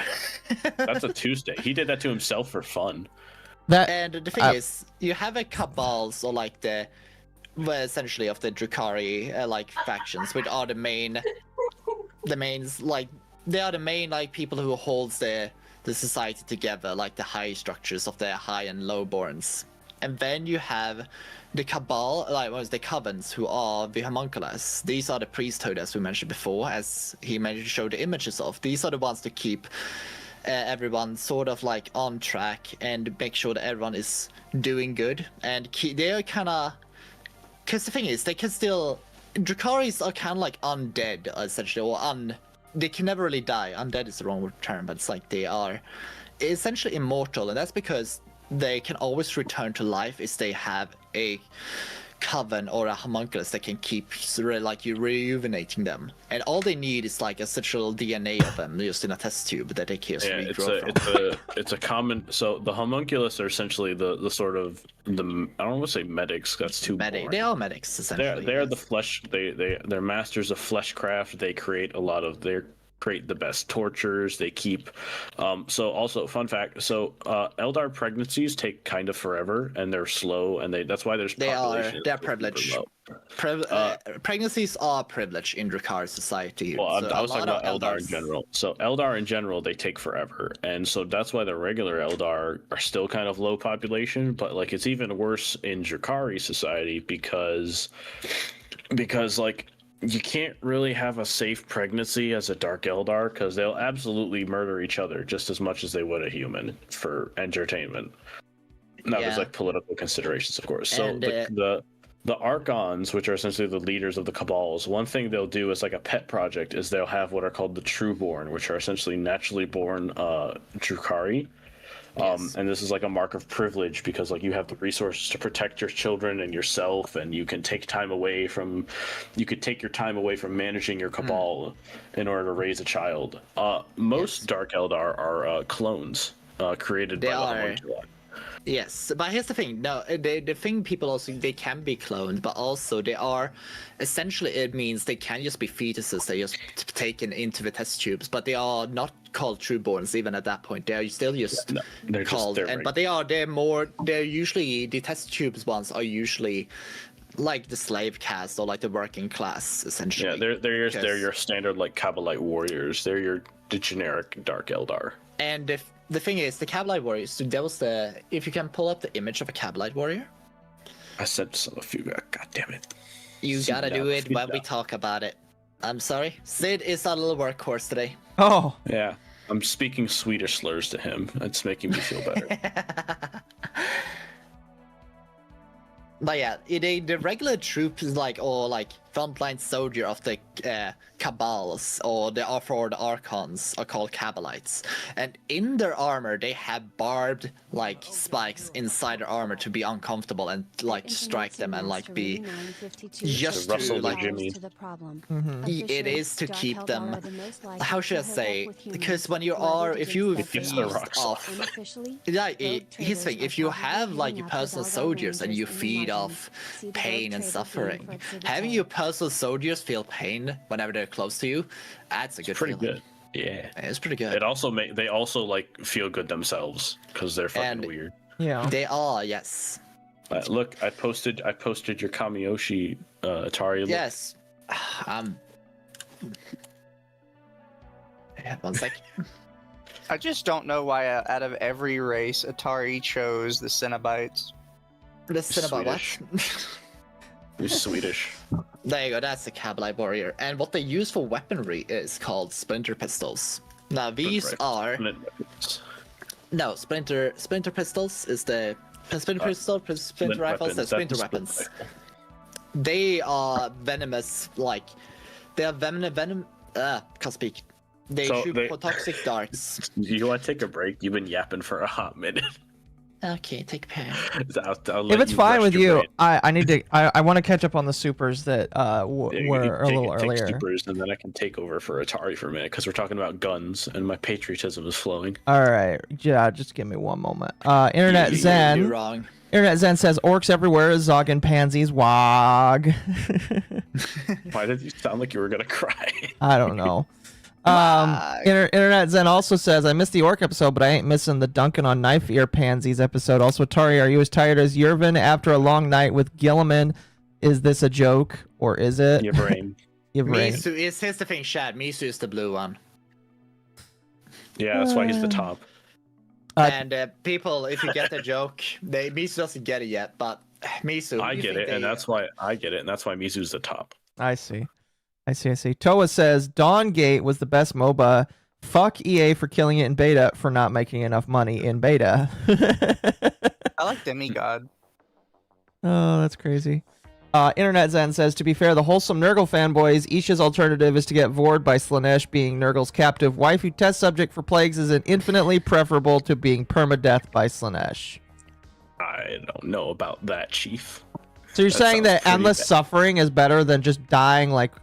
how quick does it take to get endless suffering? It's going to be both. That's what happens with regular Eldar. Well, I was going to say, when you get consumed, I was like, is it like a quick death where you just stop existing, or you like? Oh no, it takes infinite because it gets Slanesh's rocks off. Okay, so yeah, it's just like no matter what, you're dying. So it's just like, which one would you prefer? Death by poisoning multiple times, or death by having your soul consumed by a god of lust? To be fair, in this specific situation, because of who they're talking about, you'd probably want the Nurgle one, because there is still a non-zero chance she gets out of it. Oh, fair enough. And then Internet Zen says, officially Dark Eldar are most likely to hook up with humans. Bloody degens they are. Unofficially, Rogue traders are probably hitting up Eldar Rangers in the margins. See Rogue Trader game for Exhibit A. Yes. Well, except for the problem with that Yanar is that she's boring. Okay, I'm gonna... Because the thing is, like, every Drukhari, like, they are in... We didn't really talk about it too much, and that is Commorize, where essentially all the Drukhari are located in one mega Atropolis city in the webway called Commora. Or Commora, if you want to use that explanation, like put more phlegm into it. Yes, but like but also it is anyone is welcome to come and get into the city essentially. However, if you're getting out of there, that's something you have to work towards. And there are, as you mentioned, rogue traders or other pirates who's willing to trade with the Drukhari folk, because they have some good shit. They have some of the best things you can get. However, getting that out of there in one piece or without paying a hefty toll is something that a lot of people don't really take consideration before heading into the city, even if they even know how to get to the city. So yeah, and Drukhari are essentially just pirates for a lot of times, and the joke is that they have a pirate accent a lot of times. Oh, do they? Yar. Yeah, and a lot of times, and one of the images they posted, now that's, Drukhari has because every faction has a Space Marine equivalent, the Drukhari has their Incubi warriors, essentially. and that's what they are. They are the warrior monks, and also the only ones that kind of hold truth to their word. Like out of all the Eldars, yeah, like every other Eldar will absolutely betray you for like a slight increase in profits. Like the incubi actually like are like quote unquote honorable. They are honorable to the. Yeah. It's why every like one of the best things you can get as an Archon is like an incubi bodyguard, because you can actually trust him. However, if you're disrespecting them, they will cancel you, and yeah, cancel that glaive isn't for show. That glaive isn't for show. Yeah, like it's kind of a. They will you don't cancel talk you. Shit to them. The thing is, they cancel you means because if you kind of disrespect their honor, they will no one of them will work with you anymore, essentially, or they will take your head as a prize. Yeah. Best case scenario, they leave you. Worst case scenario, they turn that glaive on you and you become tiny pieces. And we also have something else that everyone remembers or would like to think about when it comes to the Drukhari or Dark Eldar, and that is the witch cult. Yeah, these are the scantily clad women, essentially. Yes, these are the Eldar. These are the Drukhari waifus. They are the ones already who getting probably images. should be the ones you want to avoid, probably. I have images of these already. I know you do. Of course you do. I don't have you many. need to provide one that we can actually show on stream. They're called. They're essentially Don't worry, I don't have. They many of are those arena music fighters. Because something Drukhari's love is to watch like spectacles and also to see. Wait. And the witch cults. Okay. So they basically have the WNBA, but they actually like to watch the WNBA. So it's actually it's closer to say Roman Colosseum, but with space elves. But they're all females. Ones. Absolutely. Like they have males as well, but the major ones is females. Okay, so yeah, it basically is the WNBA, but they like it. God, it's hard to find art of like actual. And like, the reason it kind of works with the society because within the Colosseum, you kind of like because you have a lot of higher because like not every Drukhari in the lower classes can have a personal slave, so they don't have power to do it. So Colosseums is a gathering hub for getting to like your fill of the pain, essentially. So this is like a free place where you can just get it, essentially. However, good art. Safety is not a guarantee, even in the seats of the Colosseums they have. So literally, it's like the idea is like your Cabalite warriors. He's invading a planet. He starts flaying an Imperial Guardsman for fun, and it'll rejuvenate him a little bit. He'll get a little stronger. He'll feed off that pain. He'll get a little stronger. So it's also kind of important. The stronger the emotions you can elicit from like your target for a Drukhari, the better it is. Like actually, so something that happens kind of regularly in certain areas is they'll basically like fake like psyop prison revolts with like the prisoners and like make them think they're escaping, only to like open the door at the last minute and completely trap them in like that crushing despair that they feel is like one of the best things. True. So yeah, and then you have like the witch cults, and their thing is they own arenas throughout Kamarog, and their thing is they're like flaying a guardsman is fun, but watching a witch cult do it like with blades on her feet, hands tied behind her back, that's like you can de-age from that kind of suffering. They'll get younger, it's great. Yeah. And so literally the witches will sell tickets, not like physical tickets ideal, but they'll sell tickets to these events of fighting Tyranids and orcs and this witch is gonna fight a space marines with both hands tied behind her back type shit.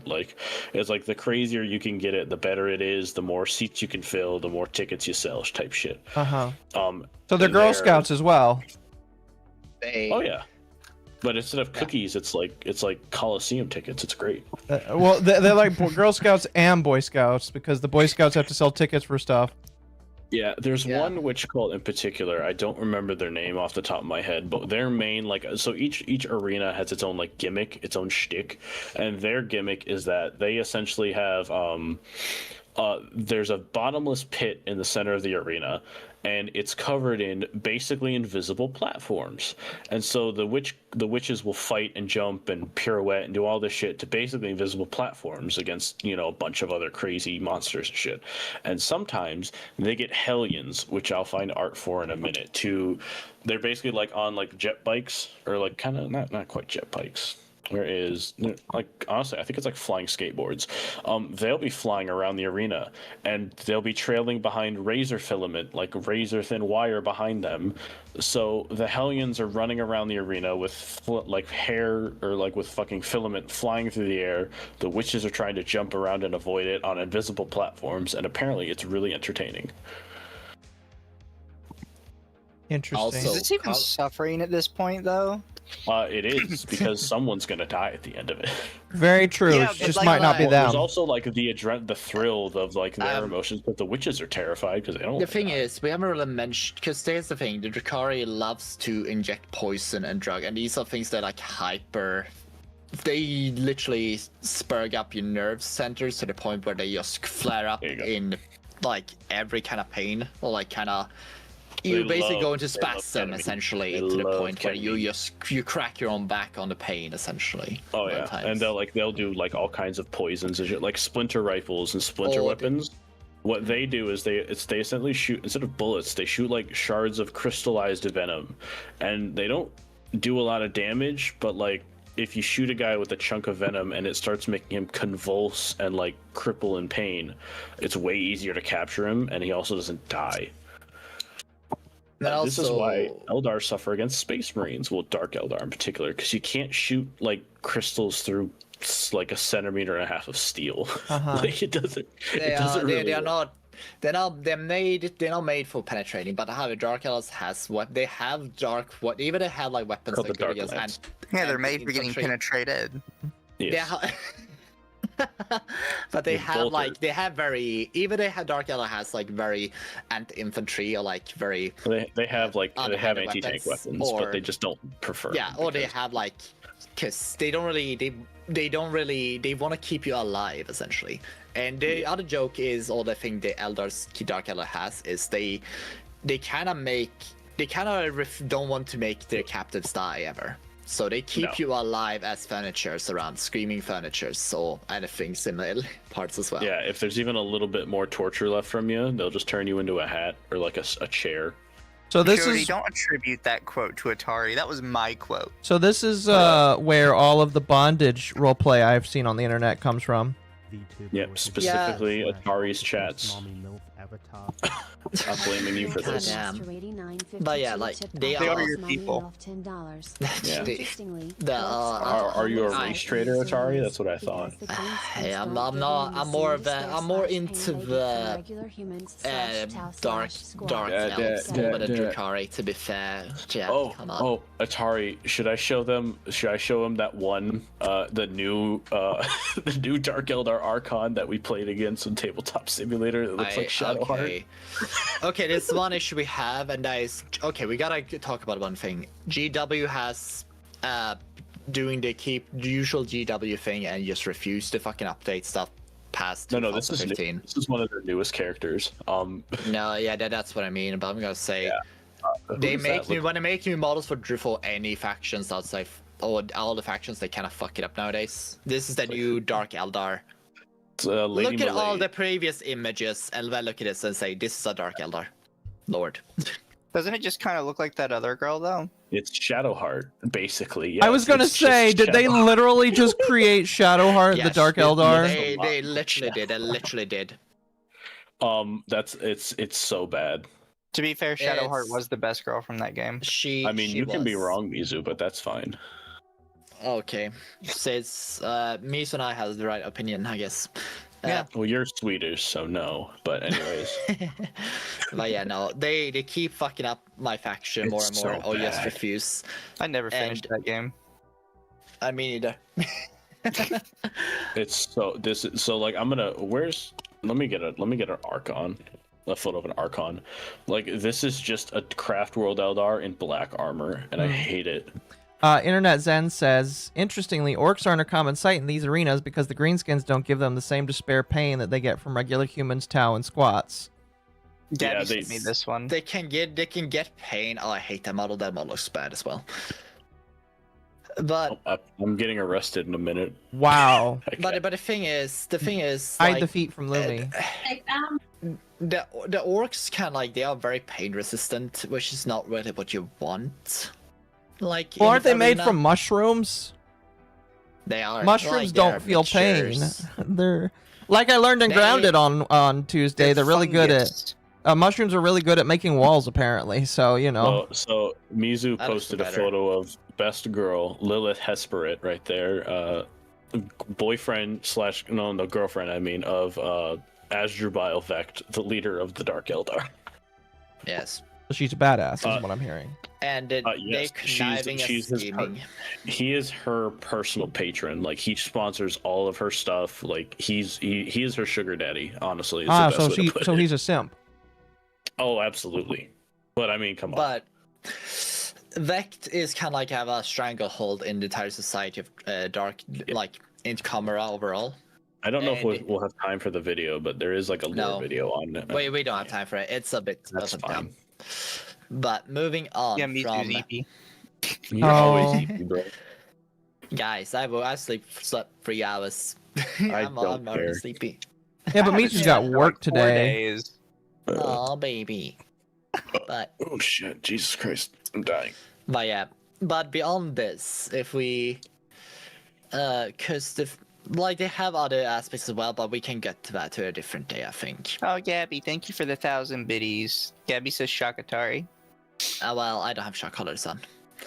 Yet. What a fake Atari spotted, I guess. Oh well.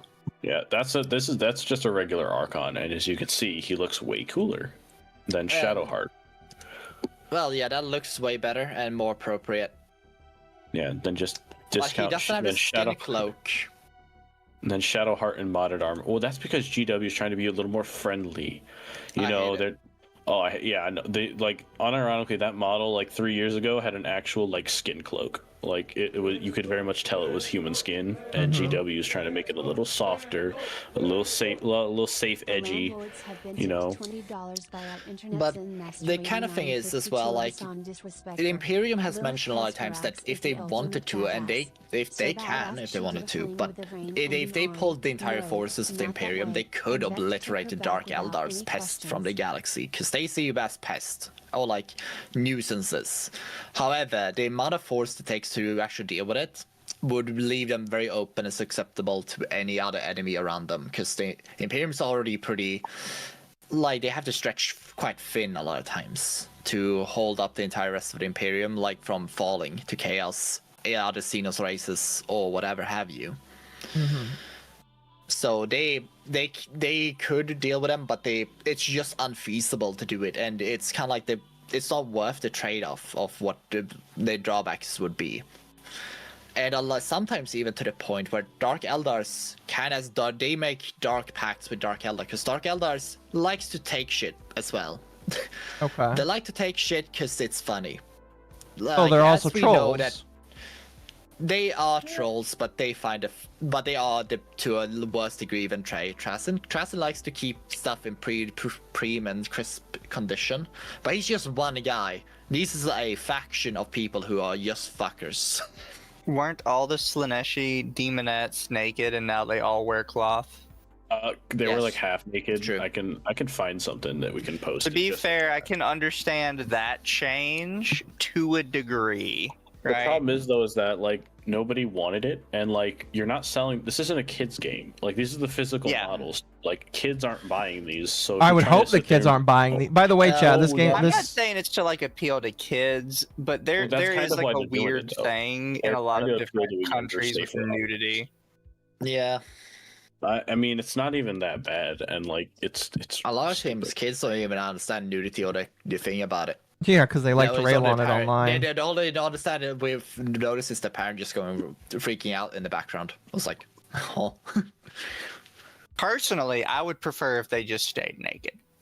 But I am saying I understand when places like censor nudity a bit more than other things. It can be tasteful. Because they're like, well, we can't get it on like shelves because everybody's like, well, they're naked. We don't put it on the shelf. It's like we're not going to go to Spencer's to sell it.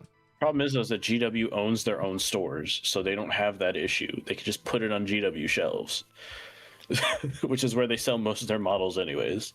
No, there's there's rules in America with how stuff has to be marketed. I know, and it was always marketed as half naked.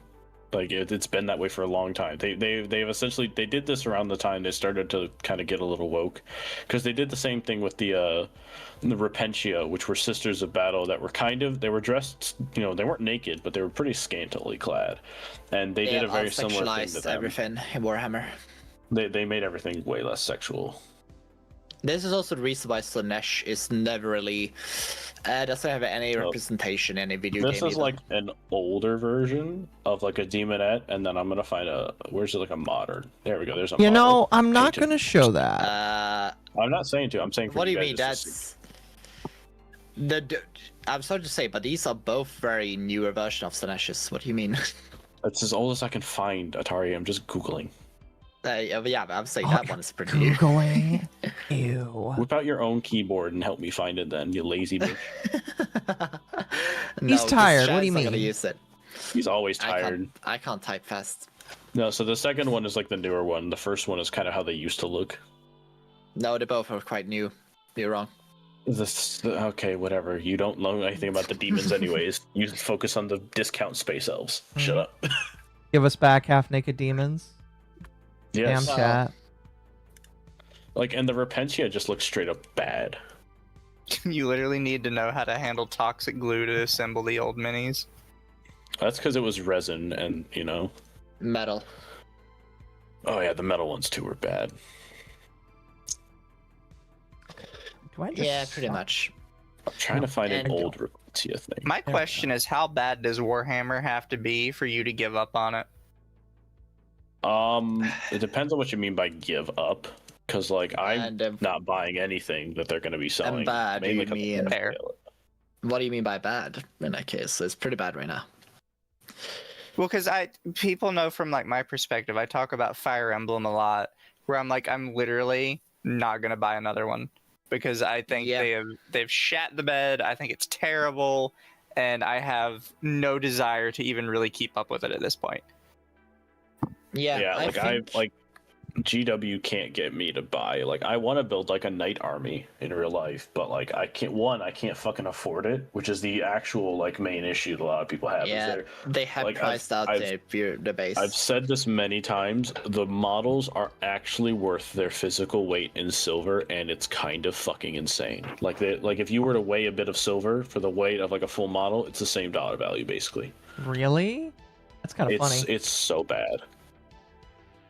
An 8-inch tall like knight model is like $160. And keep in mind, these are models that you have to assemble and paint all on your own. It's not like they come pre-built or anything, unless you're getting like Forge World like resin stuff. But even then, you still have to kind of put it together. And they charge you 100, like a squad of like custodies is like $70, $60-$70, which doesn't include paint or glue or time of you like assembling it or anything. And that's like 190 points. Yeah, that's better. Although those are right now.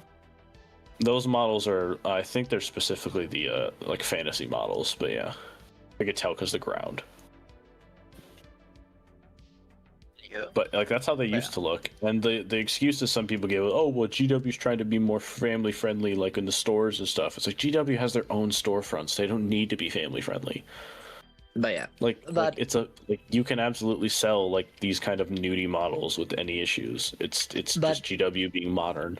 The thing is that people mention usually is Eldars is the joke that Eldars is the people who ruined everything essentially. And it's pretty true. Right after the whole Scream of Slanesh spawned, it was also the time where a little major thing happened in the galaxy for the humans as well, which is massive warp storms happened all over the galaxies. Oh, the galaxy, I mean. And you want to talk about the old knights or the Abby ended up sending me the same 2 pictures you pulled up, but they also sent me this one.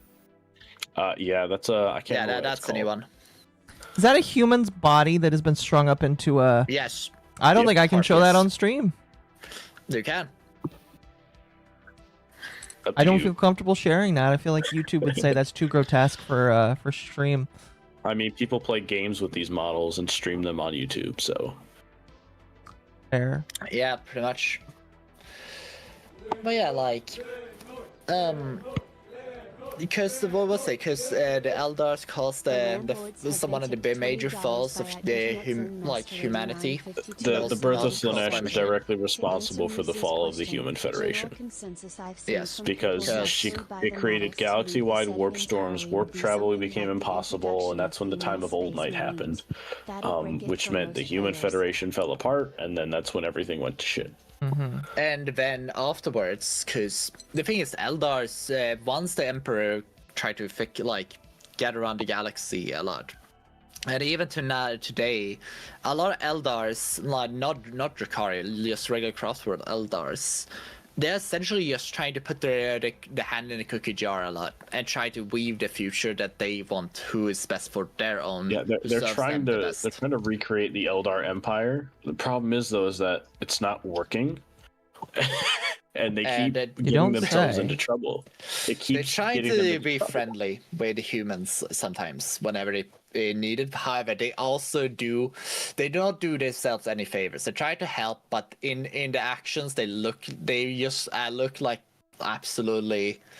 They look to any human looking at it. It looks like they are just fucking screwing them over and over again, or being the cause of problems. Because whenever they come, whenever Eldar Farseers come, which is the kind of some of the leader of the a lot of they Eldar lead the factions. craft worlds, and they see the future, and they use those powers to guide what the craft world's going to do next.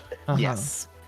So essentially, whenever they come to a human, it's kind of like it's not a good time. They don't come to the humans with any knowledge or kind of thing for just because it's gotta be good days ahead. No, they come in because they are there because shit is going to go down. And this is something people trying specifically Eldar simps, they said, they go, oh well, the Eldar try to help humans all the time, but the big meanie Imperium just wants to kill all the Xenos. And I was like, my guy, I don't think you've read many of these. I don't think you've read these books, bro. The Eldar are consistently betraying their quote-unquote human allies at the first drop of a hat when it's advantageous for them, dude. I don't. Yeah, that just sounds kind of sounds dumb. Half the normal Eldar are just murder hobos. Yeah, half of them are just straight up Cenobites. The other half are a deceptive, they'll help you, they'll get your cat out of the tree, and then they'll kick your cat to death because kicking your cat to death saves an Eldar in 30 years type shit. It's like. They save the cat out of a tree and then may say, okay, now the tree is perfect to fall over your house. Yeah, because destroying your house will save me in 6 months, type shit. Does Attari actually not know what a Cenobite is? I don't think know he what does. that is, probably. If you seen the Hellraiser These movies? are Cenobites. Yeah. Oh, yeah. No, okay, so that was they are. What the fuck? You solve a demonic puzzle cube, and they come out and they torture you because they find it sexually pleasing. It's not even that. Yeah, they specifically they don't know the difference between pain and pleasure, so they just kind of yeah. There was a whole episode in Rick and Morty about it. Yeah, it was bad. It was really bad. It's most of Rick and Morty. That one, I think. I unironically like Rick and Morty.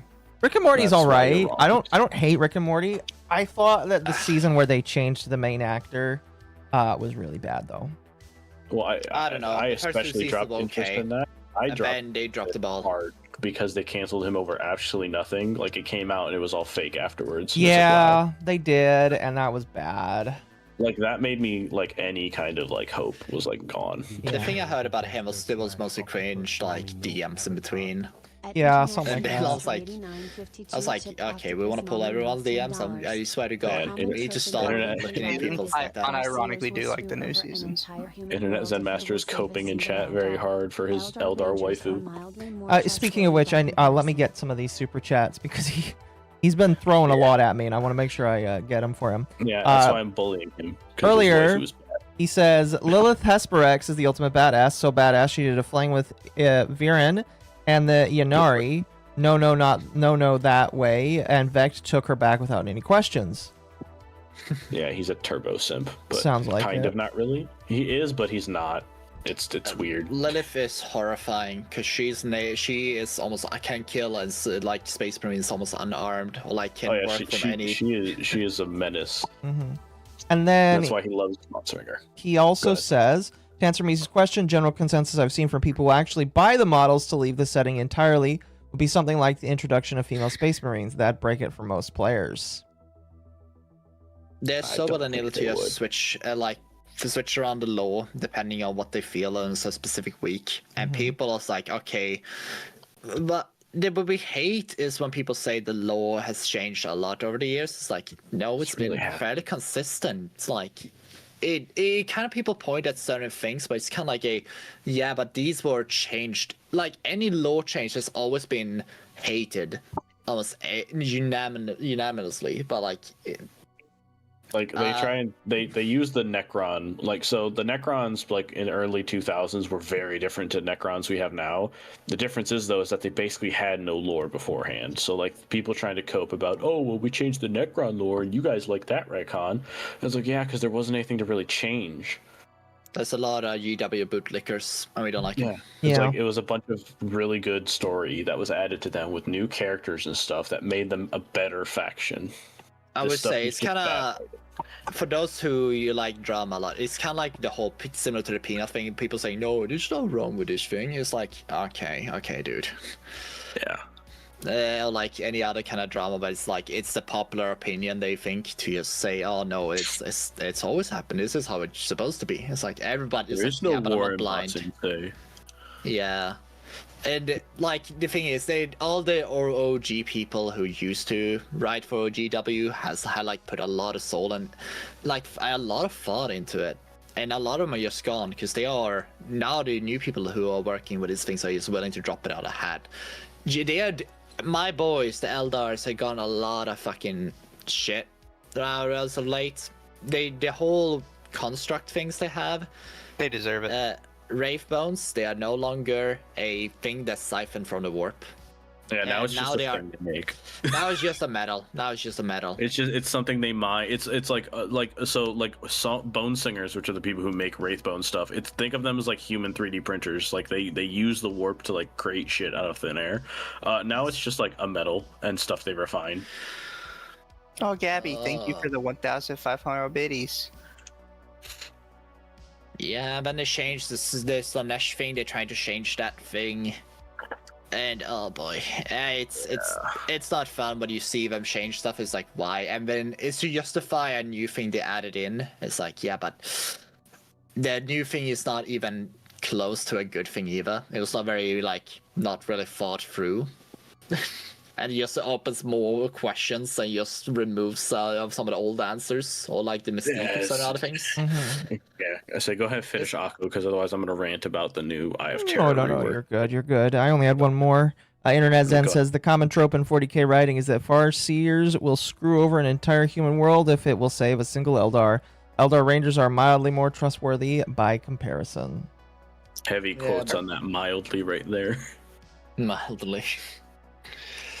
But yeah, the thing is, humans, it's kind of funny, because some people mention that Drakari, the Dark Eldars, they have such a bad reputation inside the universe that they have kind of made it so any Eldar, no matter who, is a shoot on sight, because they kind of look very similar.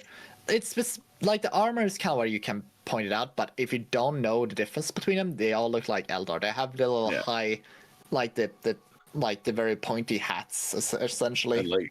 Helmets. Like we said, the Eldar are also not doing themselves any favors because they're also massive assholes trying to invade. So the Imperium is kind of like Imperium are the good guys, because a lot of times it's just better to just shoot them on sight. Unironically, if the Eldar just stayed in the craft worlds and just didn't fuck over people, I don't think the Imperium would even bother trying to fuck with them, because there's no point. It's so hard to kill a craft world, and if it's just sitting there not doing anything, they're just gonna leave it alone. And however, there's another thing, there are of course Chaos worshippers who are followers of Slanesh who actively goes and hunt down Eldars, because Slanesh still wants a lot more souls. They're like Eldar souls. Slanesh wants to fill her stomach up with a lot more souls. Oh yeah, she's very hungry. Her followers are willing to give them up or feed them, and whenever they feed it to Slanesh, they will take up a little bit of a taste of that nourishment Slanesh gets from it. So they will really also get dopamine from it. Yeah.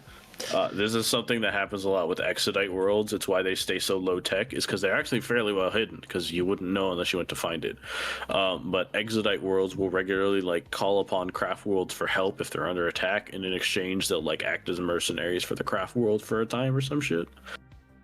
Because like noise marines and like Emperor's Children love trying to find Exodite worlds. Interesting. Yeah, and a lot of worlds in the Warhammer, because of the whole fall, there's a lot of, I should say, ruins of the Eldar societies all over the place. Yeah. A lot of it doesn't really make sense, considering. Yes, chat, he's into war. Yes. No, I'm not. No. Well, you're into Slanesh. If you are part of the Slaneshi race, you're into war. Yeah. I'm an Eldar. Also, I'm an elf. For Warhammer, is there a favorite rule set, like how people like 3.5 for D&D? 9th edition was fine. 10th edition has its issues because 10th edition is very DPS damage heavy. Like it's 9th and 8th edition was almost too tanky. 9th edition was pretty good, and then they tried to course correct from 9th into 10th, and now like everything, like I play Custodes, which is one of the most durable factions in the game, and I can't fucking stick anything outside of cover to save my fucking life because everything just kills me too quickly.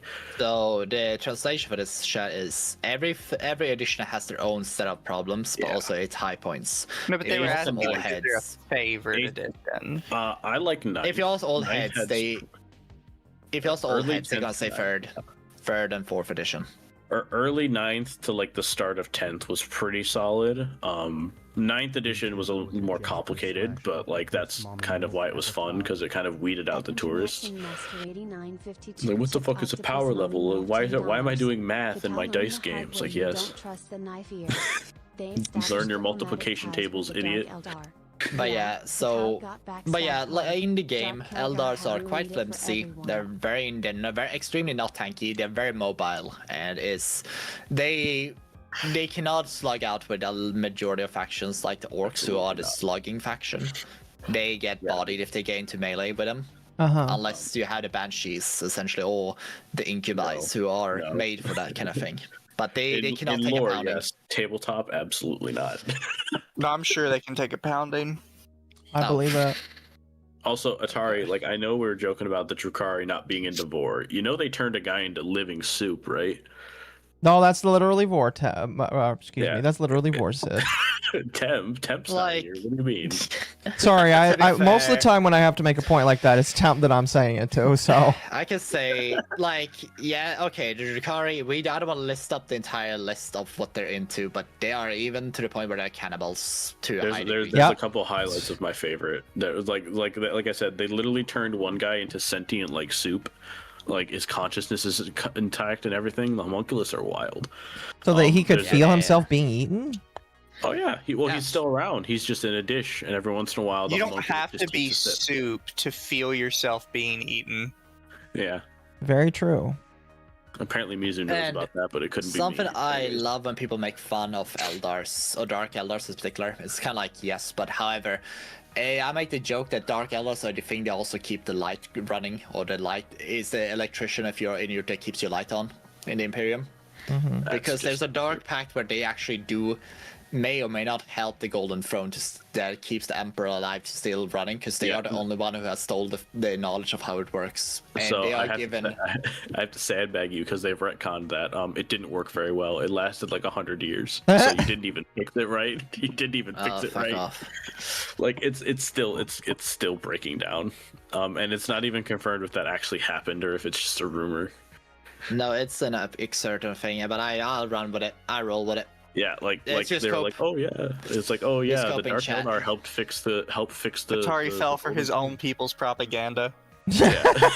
No, it's like they're like, oh yeah, we helped fix the Golden Throne, silly Monkai, and like 100 years later, the fix that they did stopped working, and it's like, oh no, like they don't say it to them because this is like something that only a few like tend to talk about it. You know, if you notice this Imperium, you are shot on sight. Well, the Fabricator General knows about it. He had to, and the Custodians know about it. But like, yeah, it's like it didn't even last very long, which I thought was very funny. So, the question: do you guys want to know about the meme between the why do people ship this elf lady and why is she next to Rabute Gilliman? Or do you want to save that for a different day? Wait, what? What meme? Anyway, like the art you'll see around of like the big Space Marine guy standing next to the weird elf lady. Oh, how So long? why are they Well, standing okay, it depends. How long do you think it'll take, and do you think Mizu would be able to go through it? I mean, it's just like look like sentence. It's not that big a deal. Go for it.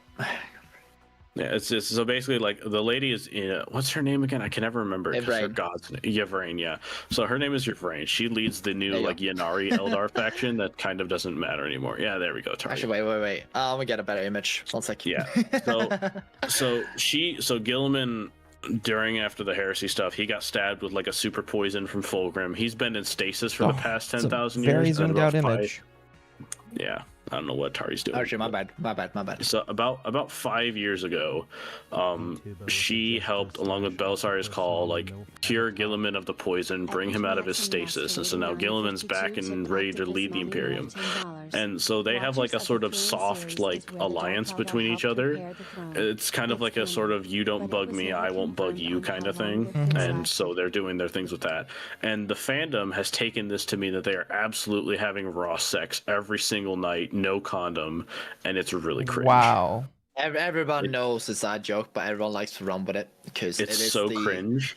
There's like a Twitter artist who does nothing but art of them like sneaking behind other people's backs. Oh, I think I know which one you're talking about. I've seen art of her, like where she's like very pouty in a couple of the images. Yeah. Yeah, it's a good. We can end it on one joke. Yeah, some of the memes are funny, but honestly, like a lot of people take it like too far. Where it's like they've had like I think they've only actually interacted in person like 2 or 3 times, and it's been very professional and diplomatic and shit. Did you know? It's cringe, and like with the Yanari faction, they've basically dropped the plot line they were going with because I don't think they realize what they're gonna do with it. They wrote themselves into a corner, and so currently in the lore, the Yanari faction is like falling apart. And like I said earlier, I think they're gonna be written out of the lore in like 11th edition. Oh, that's not gonna get picked up anymore. We can end it on this low here, I think, on this little funny joke. Funny meme. Oh yeah, I see. You see this. Shay's gonna appreciate it. I love this one. Yeah, Mizu, do you want to pull it up? This is very current, of course, because the new Primarch recently woke. And he's like, he was... Lionel Johnson is Gilliman's brother, and he also just recently woke up. Yes. Did Akko get it up? Yep, I have it up. Well, my friends, I have to say, I'm feeling a bit behind. So much in this galaxy has changed since last I was awake. Can I trust you little fellows to fill me in? Yes, sir, Saran. Ah, splendid. Tell me, did we ever get that whole Luther situation sorted out? Yes, sir, he escaped. Escaped? Gosh, it's a good thing I woke up when I did. Are there any other threats to the Imperium I should be worried about? I do love how they're muffled. Yes, How many times has this Abaddon fellow tried? Oh, wow, you're thinking of succeeded through sheer probability by now. How's Kadia doing? Oh, to shreds, you say? And what of my brothers? Any of them still kicking about? Oh well, could be worse. Kid, watch with the what? Okay, I understood that. I understood that. That was good. The ending part. That was good. Wait, continue. Keep playing. What the what? No, I want to go back. Be worse. Yeah, for the emojis, yeah. That is amazing. He fucked a knife here. It's pretty good. That's really good. He did what with the what? Because he's hyper xenophobe as well. He's particularly xenophobic. Yeah, but... Did anyone else feel that just now? Feel what, my lord? Just a chill in the air. Like disapproval from a sibling. Shall I take you to the apothecary, my lord? No, it's probably That's nothing. amazing. Oh my. Yeah. Don't fuck So, elves, chat. So yeah, that's your rundown for it, with artistic level of detail of some weird things you don't need to worry about. Yeah. Gabby says the little guys are also Xenos. Be worse. Probably, don't know. I don't even know. What are they called? They're called the Watchers, right? I think. Yeah, they're Watchers of the Rock. They're cool guys. They're little dudes. Apparently, demons are terrified of them. A bunch of demons try to invade the Rock, which is where the Dark Angels, like, their headquarters are. Yeah, the Watchers. And every time the demons like encountered a Watcher just walking down the hall, they fucking shit their pants and ran the other way, and nobody really knows why. I just find it hilarious that these little toddlers running around and demons are just fucking afraid of him. That's how his model actually is, though. They're like carrying his sword sheath in real life and everything. It's funny. Yeah. Yeah. Oh boy, oh boy. Oh gosh. Yeah. Hey, I'll show that off. Oh jeez. I didn't know That's was not playing too- games in the background a bit. That's not too saucy. They also sent me that one. Well, that Monkey. is cute. See, but yeah, I find it hilarious because Mizu blue. And I don't know what, but all That's Eldars have soft spot for blue characters, or characters who wear blue. It's happened a few times. I don't know how to feel about it. I don't know even how to feel about it. Remember that one Exodite, or the one the one Vindicari and his Farseer waifu. You're gonna have to be more specific. The Vindicari, you've seen it's the old SFM animation of the Vindicari is going to shoot that Farseer, and then the Necrons come out the ground, and then they have a moment. I don't remember that. It's an old animation. I'm good. But yeah, I think it's cute. What's that? It's Chat said the Watchers are immune to the warp. Yeah, they're like weird, like they're either powerful psychers or they're like blanks. It's kind of unclear. Again, like this falls into the fucking what's his name? It falls into the new Abaddon plot lines that GW has also recently kind of dropped and doesn't know what they're doing with. GW will now notice they pick up on things, and if it's stick, you stick. And What's if his they name? don't What's the develop- name of the fucker who invaded the Rock? I have to look up his data sheet because I don't remember his name, but he's boring. Vashtor. Vashtor, yeah, it's the Vashtor shit. They've dropped that shit too. Oh, he was such a cool addition as well. He was kind of cool, yeah. His model on release was fucking horrible. His stats were So terrible. we are, for chat who don't know, we are spoken out over Chaos factions a little bit, or the new introduced things they introduced 2 years ago and then completely dropped. Look at the little boys, Mizu. They're so helpful. They're apparently like Eldritch horrors, but I don't know. I think it's kind of cute when you have stuff that doesn't show a face like that. oh, they're adorable. But I love the fact that they're probably Eldritch horrors. We don't need to go. We don't need to look what's under the hood. They kind of like Jawas. That's what they do actually. Like I'm during so the Rock close. too, they actually like carry around their swords and help clean their armor and shit too. They're like little. So what have we helpers. learned today, Alko and Mizu? I have that learned. Attari's people are into vor. Yeah, I've also learned that your people are Fucking extremely degenerate. Oh, You heard it here Lord. first, folks. Swedish people are in Devor universally. Blame Ewoks is what I am being told by chat. Oh, for fuck's sake. No, the Ewoks are the good guys. Yeah, that's just tape. Okay. That's just tape being tape. Ignore tape. Okay, fair enough. But yeah, like, I feel like without going into depth to other weird things, Mhm. like, for instance, like all the Chaos God, like I want to say, all the Eldar gods are kind of like they're just shards or like shattered the former selves, or one of them Oh, we just forgot to talk fucking about off. Kane. I forgot to talk about Kane. Kane. Okay, there's a meme about Kane. So He's Kane just was shards now. So Kane wasn't killed when Slaanesh was born. He was shattered into shards, essentially. And so now, at the heart of every craft world, there's a shrine to Kane. And what can happen? I can't remember what his name is, but it's a special Eldar. He sacrifices himself, and he takes on the aspect of Kane and turns into the images that we were saying earlier. And they use him as like a sort of battlefield war engine to kind of like turn the tide of a fight. The problem is, though, it's called the Avatar of Kane. It's basically become. Do you guys know what the Worf effect is? The guy from Star Trek? So the Worf effect is that it was created because of Worf. You've seen it in other media too. It's essentially like you have some like super strong guy on the cast, like Worf, for example, and you have the villain beat that guy up really good to show he's a really big threat and he's super powerful, right? That's why Worf gets his axe kicked all the time, right? By like everybody. The Avatar of Kane kind of has Worf syndrome, where he is constantly getting defeated by people, basically as a way to show off that the other people who beat him are really good.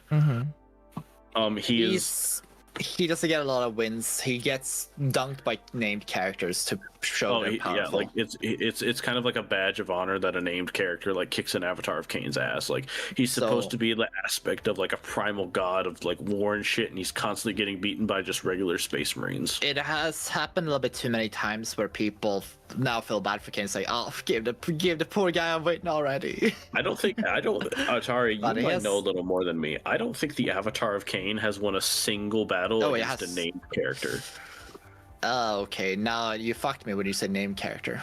Well, because of course he's gonna kill the jobbers, but like anytime he fights like anyone with importance, he just fucking gets bodied. The thing is, it's kind of like in any book where Kane is like the Avatar of Kane come up. It's more so, and even in games, like any story mode, he never gets a win. No, it's so bad.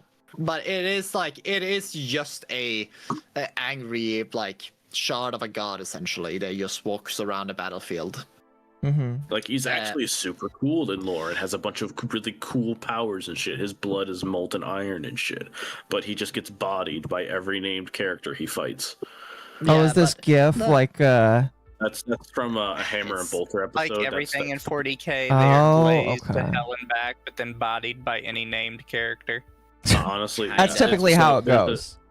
There's a Tyranid commander unit called the Swarm Lord, and the Swarm Lord has also kind of turned into another Avatar of Kane, where named characters beat or defeat the Swarm Lord as a sort of like a stepping stone.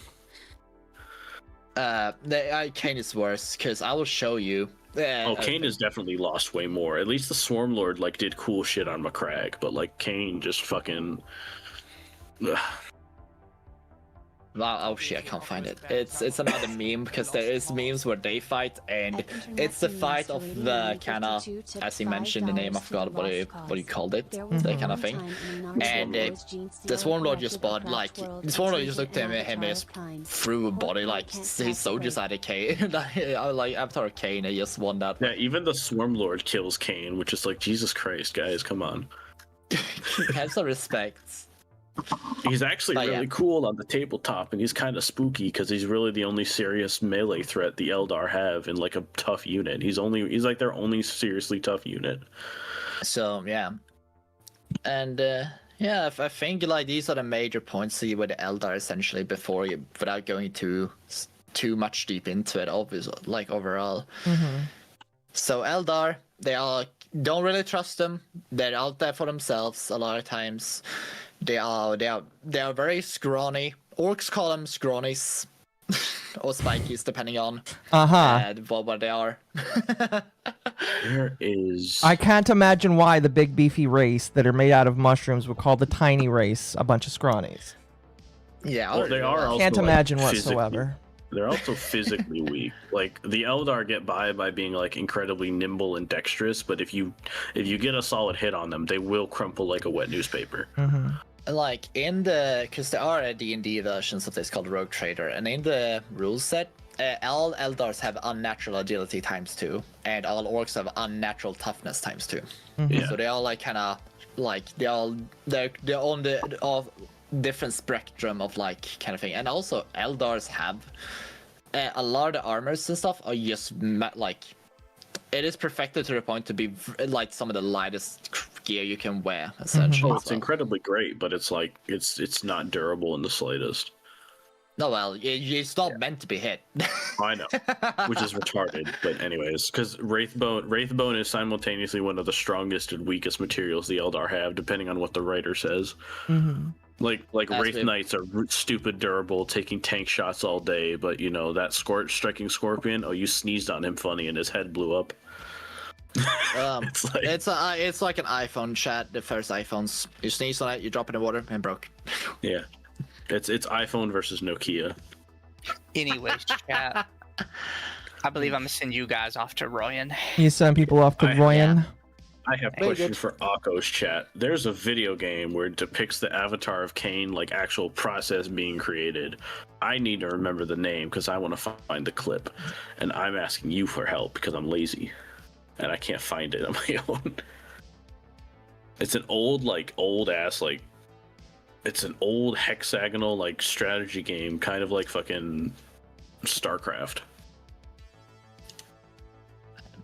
I was about to say Dawn of War. No, it's older than that. It's way older. Ah, well, but what's you can think about what you want to learn about next time. Next time, well, okay, which major races? Have we covered all of the major races, or what? We have the Tyranids, don't we? I didn't think we do Tyranids. Yeah, so we're gonna do bugs is a next. funnier one, and I want to be a horror. They are a horror fest, and I figured they probably forgot would about be. that part. Yeah. I figured they probably would be. But we have Tyranids and fourth Paladins. panelist here on YouTube. And- We covered that earlier. He does not have a YouTube. Was that? He Yeah, I don't have a is- YouTube. I'm just a guy. If you want to know about more about Sid, you have to stay tuned to Aqua and Mizu. Yes. I like brown ladies. That's about it. That's all I need to say. that's the If you depth go of my to character. any And with of our that, good night, Discords, yeah, fucking hell. Oh You my had to gosh. you had to And ruin then your you send them off to Royan. Wow, Mizu. yeah, like Oh. Royan is the third wheel on mine and Mizu's relationship. Yes, we know. Jeez. See, I thought it was Nurgle that was the weird NTR situation, but you know what? I'm sorry, All Akko, right. your boyfriend. No, is Roy your girlfriend or boyfriend? Royan is whatever he wants to say it is. Royan is Akko's husband. Oh, I see. In this It's- non-canonical yeah. lore. You know what's funny is some people you say didn't- that Rage used to be my boyfriend, which is a funny considering some things, but like no, it's not true. Oh, Not true. It is not. It's not true. It's not my true. I found it. It's That's not Rights of true, War. Medicare. It's not true. Some shit like that. I don't know. Internet Zen Master. I found it. It's Rights of War. I feel so happy. Muy excelente. see it. Yes. No, yeah. Rage and I aren't a thing, but Rage is apparently a thing where he gets Like- consensually with Latino women or some shit like that. I don't know. Who are femboys? Or femboys. Latino. Oh god damn it. Neither of which To be I fair. am. Anyway, Rage. Allegedly. I have a couple more supers I need to read, and then I will end off. Did you already end your stream, Mizu? I did. Okay. Well, Aw. I'm going to read these last few. Chad, I was going to end the stream just like trying to do this boss in Pizza Tower, but I suck at Pizza Tower, and I think I need to grind it a little bit more. Also, what time is it? It's like 1:30. I want to go to bed soon, so. I will apologize to Chef for my spurgats. I'm tired. Oh, you're I fine. You're apologize tired. for nothing. Listen, Attari, if you need to go to back to bed, that's completely fine. I know you're very busy. Unfortunately, I've been almost drunk half a bottle of I was about to read the Swedish word for it, ingefära shots, which is ginger shots. Mm-hmm. And I took 3 tablets of Ritalin. I'm not falling asleep anytime soon. Jeez, my man. All right, I guess you can go make your IKEA cardboard houses hyped up on Ritalin. That doesn't sound safe. I don't recommend that to anybody in the chat, but you know, you're all adults here, and if you're not, get out, I guess. My heart is pounding pretty fast, chat. Found it. Anyway, I'm happy. you probably should go chill out then if your heart is like struggling. Anyway, let me I can drink game myself sweat it. Don't worry. let me read some of these. Internet Zen says, the Tau learned the hard way you don't trust the Knife Ears. They established diplomatic ties with the Dark Eldar. Yeah, the Tau got backstabbed hard. Dark Eldar ruined it for everyone. I can TLDR that moment. They introduced themselves to the Tau, and then the Dark Eldar are like, you should send us some of your diplomats. We'll tour them around our city and stuff. And the Tau are like, that sounds really cool. We're going to be friends. And then suddenly the Tyranids invade the planet, and the Dark Eldar show up to save the day. And they're like, don't worry, we brought these special units. We call them Racks. And they're like, oh, that's kind of grotesque and horrifying, but okay. Turns out those are the Tau diplomats. They turned them into monstrosities of war.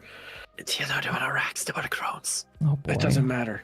All that matters is then the Tau like tried to fight the Tyranids, and then while they were doing that, the Dark Eldar just stole the population of the planet they were defending under their noses. All I'm learning is that the Dark Eldar are the most degenerate in a bunch of different ways. Absolutely. And you can't trust them. all I'm going to say is return to Space Marine or return to Dinosaur. I guess it sounds like. I'll be with the Eldars that like dinosaurs and like to fight people with dinosaurs. That sounds pretty cool. I'm down with that right now. They have some of the best art, and they're my favorite aesthetic of the Eldar. Which means that they're probably also the most discarded out of. They have never had any kind of models or tabletop presence. The last mention they have, as far as I know, is in the book Infinite and Divine. Which is like, that's quite a few years old. I've heard that book sucks ass, but I do plan on listening to it. Nelop, we don't listen to Nelop. Bad opinion. Nelop also. I heard it was also good. It is a good book, but his thing.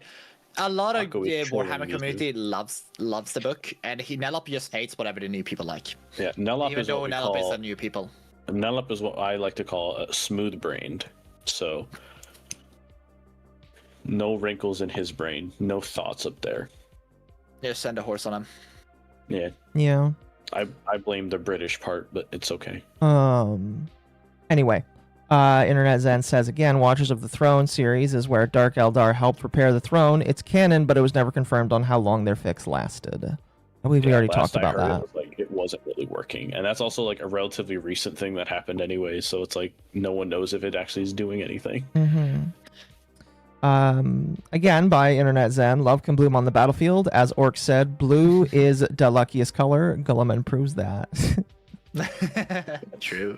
And then the greatest luck plot armor. Finally, and then I'll scroll back to double check, but I think that I got everything. There was one time in Yanari book, those Gene Stealer corrupted a craft world and tainted an avatar of Cain. Poor Cain can't catch a break. No, he can't. I can't promise like 100%, but I do want to start listening to one of the books at work because, again, I just want to say, hey, I actually listened to something. I'm not just actually here on the streams. Although, since the last stream, I did print 2 minis. One of them needs to be glued to the base, but I am actually like, I'm not going to paint them. Fuck that. I'm not going to paint the minis, but I'll print them and I'll look at them and I'll think that they're really cool, and then I'll admire the fact that my 3D printer that I bought is getting some use out of it. I talk shit about filament printers, but unfortunately, Arco did prove that filament printers can actually do quite I will say it can be, and it's a very modern printer too. I will say they had to be printed with quite a lot of support, and if I wasn't careful, I would have broken them really easily. So it's one of those things where you print pretty fast, you take it off pretty slow.